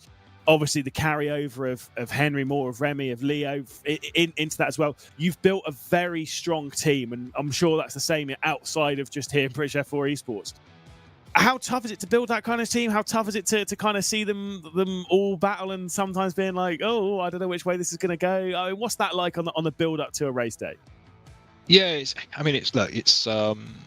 I've built a lot of rosters in my time doing stuff with teams, and I think you know sometimes you just find the team that click. And I think probably the most important aspect, while they're all individually talented, is that they all get on so well. I mean, I think they spoke about it in their interviews, but they work together so closely, and we've had some come-in-togethers, we've had some moments between sister teams and bits and pieces, but we've resolved them. We debrief, we go through stuff, we learn from it, we push and push and push, and I think that's it. It's a family. It was the same thing with Guild last year, and it was the same thing this year. It was really important to me to retain this roster and keep them together, because without each other they don't push each other, and I think that's a really, really important thing, especially when you're grinding so hard in this world. You've got to keep each other on their toes, and that's what they do. Leo did a fantastic job. We've got to shout out Kieran as well. Kieran joined the roster as part of the Drive Lounge side of things, working through a competition in person with Drive Lounge, getting a seat, throwing himself into the deep end, and again giving it every single thing he could do. And the boys also were really open-armed to bring him in, let him join, let him learn, and I think that's really empowering. And certainly these drivers are going through that age of life where they're also maturing as adults. They're not the young Henry Moore anymore. It's the one that's looking to be out driving in real life and all this stuff. So it's exciting. It's a really exciting period of their life, and I wish at my age I was up there competing for the F4 Championship, right? So super impressive, and again it's a testament to their ability, their skill, their teamwork, and just the atmosphere that we create at Bennick as well. And I'm really looking forward to seeing them compete in more stuff.